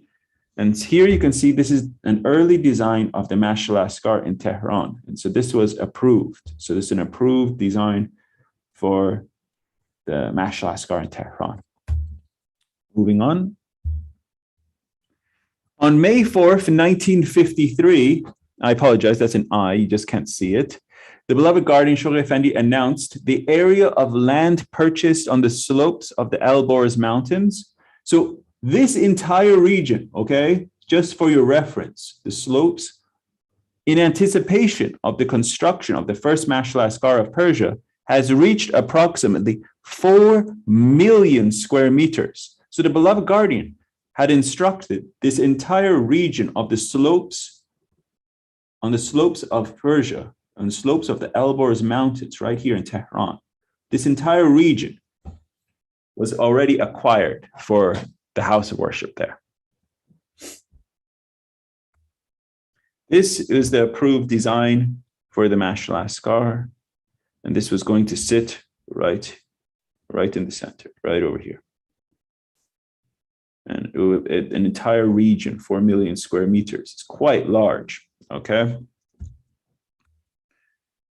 Antagonism toward the Baha'i faith caused the plans for its construction to be held in abeyance. And this is the language of the Supreme Body, Universal House of Justice. In its Rezvan message of 1973, the Supreme Body, the Universal House of Justice, informed the Baha'i world that it has proved still impossible to begin work on the erection of the Mash'al Asghar in Tehran, but contracts have been signed for the preparation of detailed drawings, geological surveys are being made, and everything made ready for immediate action whenever the situation in Persia becomes propitious. So when it is available, when the time comes, obviously after the Iranian Revolution and all these lands were lost. But when the time comes, we have the designs, we have the detailed drawings and the surveys and all of that. And here the beloved Supreme Body, Universal House of Justice is saying, when the time becomes propitious, immediate action will take place. So this will be an incredible day when this Mash'al Asghar comes to Tehran. So here, the design for the house of worship in Tehran. All the design has been approved, and it is everything is ready. It's just when the day comes, obviously the lands have to be acquired, and then it needs action will immediately take place. So now shifting gear, the other house of worship. This is the house of worship on Mount Carmel. On 4th of May, 1953, the beloved guardian announced that the design for the Mash'al Asghar on Mount Carmel, conceived by the architect appointed by Abdul Baha, has been completed, and the model constructed, which is soon to be unveiled at the All America Intercontinental Teaching Conference, in anticipation of the selection and the purchase of its future site and of its ultimate construction in the neighborhood of the Bab's sepulchre. So this is the model and design of the Mash'al Asghar for the construction on Mount Carmel. And this was designed and approved by the Abdul Baha. So this is the model for that Mash'al Asghar on Mount Carmel. And this is from the Supreme Body, from the Universal House of Justice, joyously announce further developments, World Center. After many years' difficult negotiations, erection obelisk, marking site future Mash'al Asghar, Mount Carmel, completed thus, fulfilling project initiated beloved guardian, early years crusade, Gardens, Bahji, Haifa, extended by development quadrant southeast mansion Baha'u'llah, and establishment formal garden southwest corner property surrounding Shrine of the Bab. This was December 19th, 1971. So they erected an obelisk on this site. And the obelisk marking the site of the future Mash'al Asghar on Mount Carmel was recently erected after many years of difficult negotiations for a permit. The obelisk, which was manufactured in Italy in 1954, is 10.856 meters in height and contains more than 20 tons of marble. And inside one of the facings of the foundation stone is an inscription prepared by the beloved guardian, stating that this stone is placed in dedication of the site. A small formal garden is being developed around the base of the obelisk. And this was the lettering that was published in Baha'i News, 1972. And here you go. This is the picture on the left was the picture in 1972. And as you can see, that there's no garden around it at that time. And this is what it looks like as of today. The garden has been prepared. And this is the obelisk, the site for the future Mash'al Asghar in the Holy Land. And we're also going to find out who contributed in a future section to all the funds for this location. And I will give it away. It was Miss Amelia Collins. So Miss Amelia Collins, and we're going to study about who Miss Amelia Collins was, okay? And we're getting close to finishing up this section, so hope you guys are enjoying it. So another one of these incredible future events that will come to be is the emancipation of Baha'is in Islamic countries. This is another thing that the beloved guardian mentions.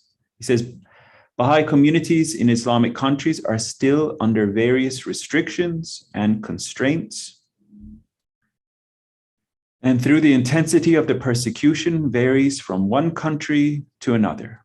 And under the Islamic Republic of Iran, the persecution of the Baha'is has become more systematic and intense, affecting all aspects of Baha'i community life. Oppression and discrimination exist in Egypt and more recently in Yemen.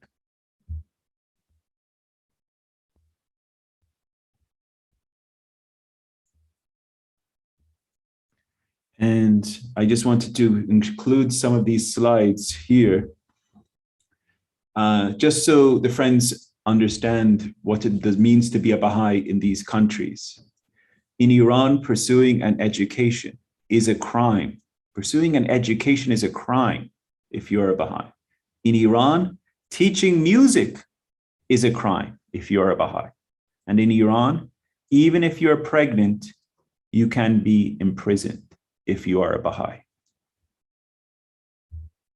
In Iran, praying with friends can land you in prison if you're a Baha'i. In Iran, even the children of war veterans are denied access to education if they are Baha'i.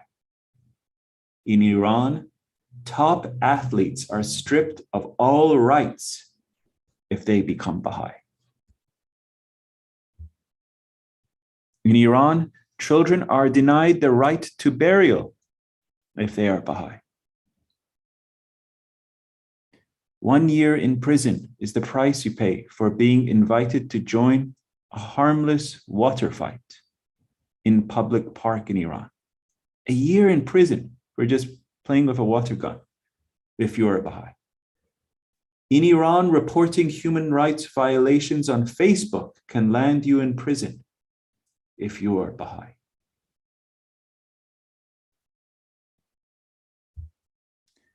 So you can see that's just some, dear friends, of the human rights violations, the atrocities that the Iranian Baha'i communities had to go through. So, and last, please, go ahead. I'm so taken aback by what you showed about the children may not be buried. How are they taken care of upon death? And yes, how does that apply to adults as well? It's a great question. My name is Lisa. Excellent. Thank you very much, dear Lisa. Yes, thank you. Yeah, so even personally, I know, because from my grandfather to they do not allow Baha'is to be buried in Baha'i plots in many cities. And so the aspects of Baha'i funerals and Baha'i burial, it is forbidden. And so as you may have seen, the destruction of Baha'i burial grounds. And so what happens is, if even if it's a child or doesn't matter, what they do is they take the body and they either dump it in a pauper's graveyard or outside of the city and in desert areas that are assigned to paupers or mass graves. And then the Baha'i community has to either find that body and then take it to somewhere to try to be properly buried. But this has been a very common practice, and I know about it and have heard it from several sources. And the destruction of Baha'i burial grounds, even my grandfather, and my grandma both had passed away in Iran. Both their grave sites were destroyed, and there's nothing left. And so, yeah, it's very common as a practice to, per se, not only destroy any evidence of the faith in Iran, but even any evidence of them after they've gone from this earth. So this is an atrocity on that is there. And so this it was very tough for my I speak for my own family. It was very tough for my parents because there's nowhere to visit, even the sense of a resting place for your father or mother or anything, because they just bulldoze it and make it a parking lot or whatever. And so, that's really what has happened. And just wanted you to, it's incredible atrocities. They strip all the pensions, they remove them from work. I mean, years, Baha'is have, wonderful families have worked in some place, accumulated savings. They take their lands, they take their homes, they take their properties, they take their livelihoods. This is extremely common. And I know this personally because I've met so many Baha'is that this has happened to them. And it's, and this is part and parcel of if they are Baha'i in Iran. So, but thank you for the question, dear Linda. It was a very hard section to put down, and I didn't know how to visually, explore it, but these graphic images stating different human rights violations was the best way I could put it in front of the audience without it being. It was done very respectfully. But the facts are still overwhelming. And coming from Jewish background, I can understand, because having two generations back wiped out. Exactly. I mean, it is very similar to the atrocities that the Nazi regime did prior to 1939, and how prior to 1939, and what they did of using propaganda and using the propaganda to incite hatred. And then slowly the machinery started trying to strip away the Jews, the Jews' access to this or access to that. And so they're doing it very systematically in Iran. They prevent them from higher level education. They have taken their lands, they've taken their businesses, they're taking this or that. And it's a very, systematic method of persecution. And it's very similar to what the Nazi regime did in Germany. And numerous times, and you'll see it numerous times, the Office of External Affairs and the Baha'i International Community at the United Nations has reached out to the world community and called attention to these type of atrocities. And many a times world leaders have called upon Iran, but it has fallen on deaf ears. And short of invasion, what can you do, to change a government that is, happily and willingly persecuting their largest religious minority? I mean, the world community cannot do anything other than constantly plead. And so this is something that and the beloved guardian has stated very categorically, this community, and this is one of the future events, this Baha'i community in Iran will be emancipated. So this is one of the future events that will come to be. So, but at this current time, it is under persecution. And so, yeah, it is what it is. Yes, thank you. Thank you very much, dear Linda. Thank you. So carrying on, paragraph 25. At the end of paragraph 25, the beloved guardian refers to two more potential future undertakings. So two more. The first is the development of precautionary and defensive measures to counteract attacks on the faith. So to counteract these attacks on the faith. And there has been significant developments in this arena, including the development of the Baha'i International Community, as well as the Office of External Affairs in different countries, working closely with the United Nations and national governments to inform them of the nature of the Baha'i faith and to draw on these relationships to protect the faith. So this is significant, and this is also under the auspices of the Supreme Body, Universal House of Justice, under the guidance of the Supreme Body. The second task, as mentioned by the beloved guardian, is to pursue the development of Baha'i communities across the globe to assist them to pass through the following stages. So stage one, unmitigated obscurity, okay? So you just reach out of obscurity. It's literally like that little seedling, and it's poking its head out of the soil. The little sapling is now a little offshoot. So we've achieved this one, unmitigated obscurity, right? But then active repression, we're not there yet. Imagine that. Active repression is our next stage.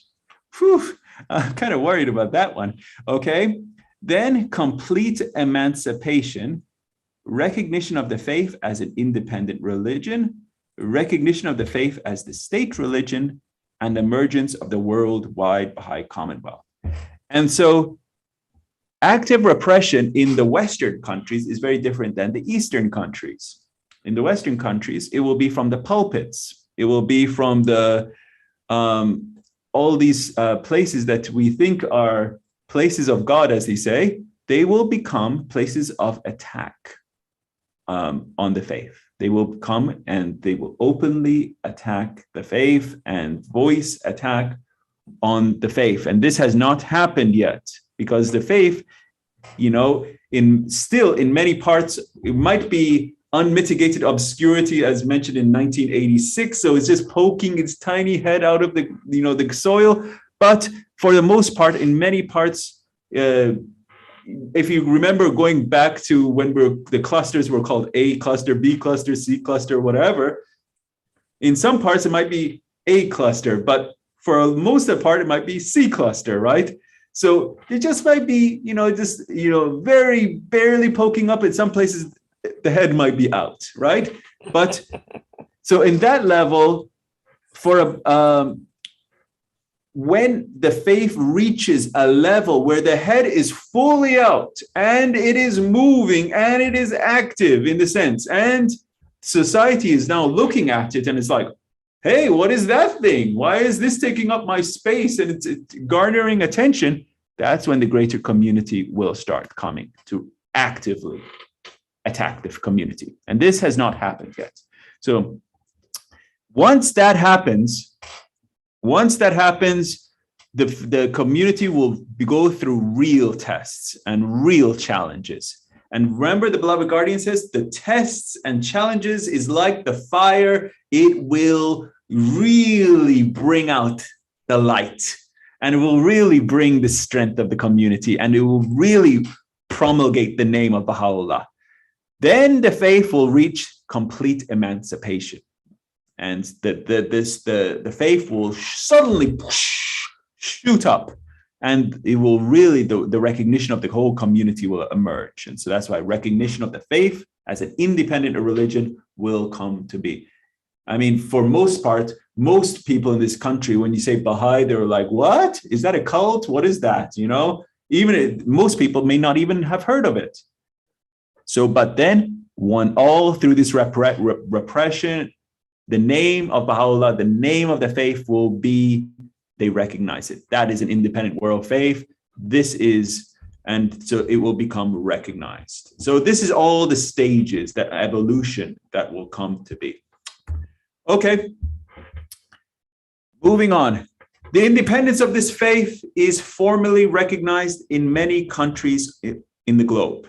So it's with some exceptions, particularly in Islamic countries, the faith has not yet been recognized as the state religion in any nation. And there we are, dear friends. We just finished part 8, covering paragraphs 19 through 27. Excellent job, you guys. Hope you enjoyed it.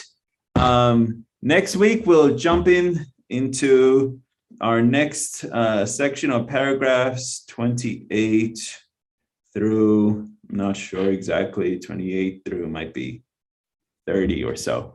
But really good. Any questions at this time, or thoughts, insights, learnings on, we covered a myriad of different topics, from subsidiaries of the house of worship to a lot of different topics. And there's a beautiful face of Miss Lisa. Good to see you. So hello. So I'm here in England, and I was trying to catch the end of something earlier that a friend told me about, and then I said, my Zoom is live. I'm like, what's going on? So, John, thanks for keeping me in the loop. I used to be in the Pinellas County community, and then 12 years ago I ended up in England. And that's it is what it is. There you go. So I try and stay in the loop with all my beloved friends in Pinellas County. Exactly. This is a gift from the Clearwater community, right? This is a gift of Clearwater community. Clearwater, it's all, to me, it's all just one big hug. Exactly. Beautifully said, Lisa.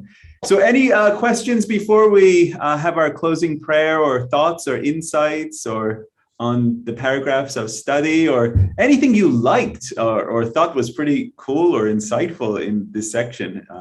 Please share before we close off. I really appreciate the videos. That was that really just brought more reality to it all. Thank you for that. Sure. I agree. I think the videos this year, or this time, and then in the past, you've really done some good detective work to pick those up, or had some help somewhere else. But they're wonderful. Appreciate it. Thank you, dear Scott. Yeah. So I know it was a few minutes past time, but yeah, I went through all of the Baha'i news, and yeah, and to exactly find every one of those occurrences. And I went through the Baha'i world and, all the volumes to find out the exact letters, that was coming. And then I snippeted everything and to bring it all together. And then I was like, maybe it's cool I have the letter. It's cool I have the snippet of the account, but what audio, what video could I insert to bring it home? And so that's when I found the videos. And so, yeah, it's kind of like a work of love, this presentation. So I wanted to be more real than just talking about a subsidiary. Actually, I'm going to contact the archives department to see if I can find a video of that Baha'i Home for the Aged, because that would be cool to see a video going inside of it and actually see some elderly people or hear some interviews about how it was, because it's now, that would be cool to see. Okay, pretend my hand is up. Oh, it is up. And I'm asking a question. It's just my little stump here, because I got to hold the phone with the other. Regarding that aspect of the Mashriq al-Ashkar, in the larger sense, as the faith grows, these aspects of service are for all of mankind, particularly for those who cannot afford certain services. Do we foresee, is it foreseen that the Baha'i community will be able to financially sustain all of this for the larger communities of period? A great question. Great question, Lisa.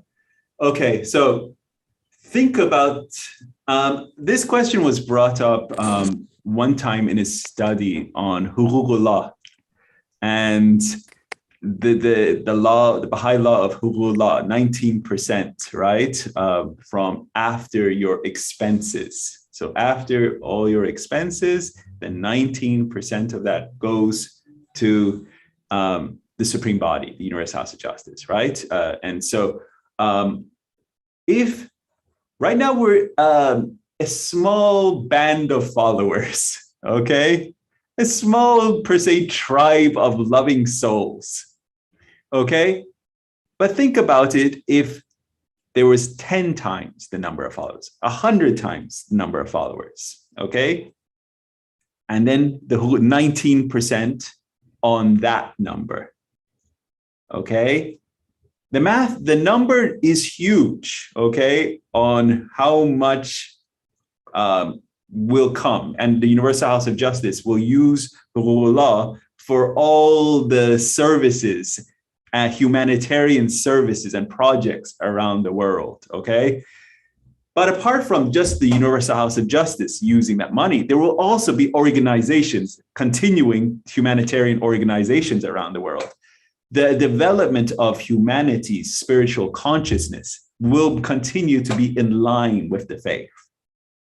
And so this is another about maturation of humanity, you know, and so as the injection of these principles enter into the mind of humanity, these principles of caring and loving your brothers and sisters and really and advancing them, this will these type of humanitarian organizations will develop so that they'll be so Baha'i-esque in their principles and foundations that you wouldn't even think, oh, is that a Baha'i organization? Actually, it's not. It's just another organization, but its principles are so in line.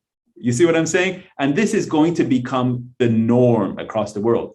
But also the law that is part and parcel for the as the Baha'i world grows and significantly grows in the future, that will also be used for the general needs also of the planet and all this different social and humanitarian projects and developments of all the things around the world. So there's multiple lines that will be simultaneously working. But great question, dear Lisa, great question.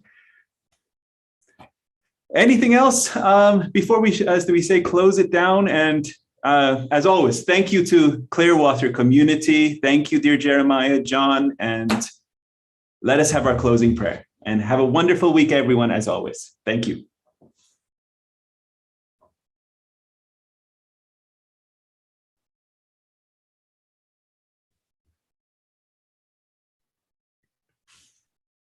O my God, thou seest me in my lowliness and weakness, occupied with the greatest undertaking, determined to raise thy word among the masses and to spread thy teachings among thy peoples. How can I succeed unless thou assist me with the breath of the Holy Spirit? Help me to triumph by the host of thy glorious kingdom and shower upon me thy confirmations, which alone can change a gnat into an eagle, a drop of water into rivers and seas, and an atom into lights and suns.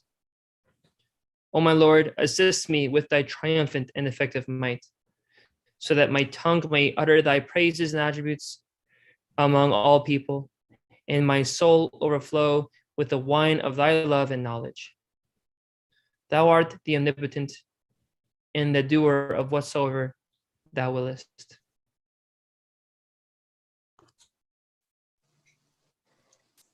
Thank you. Allahu Akbar. Allah. Thank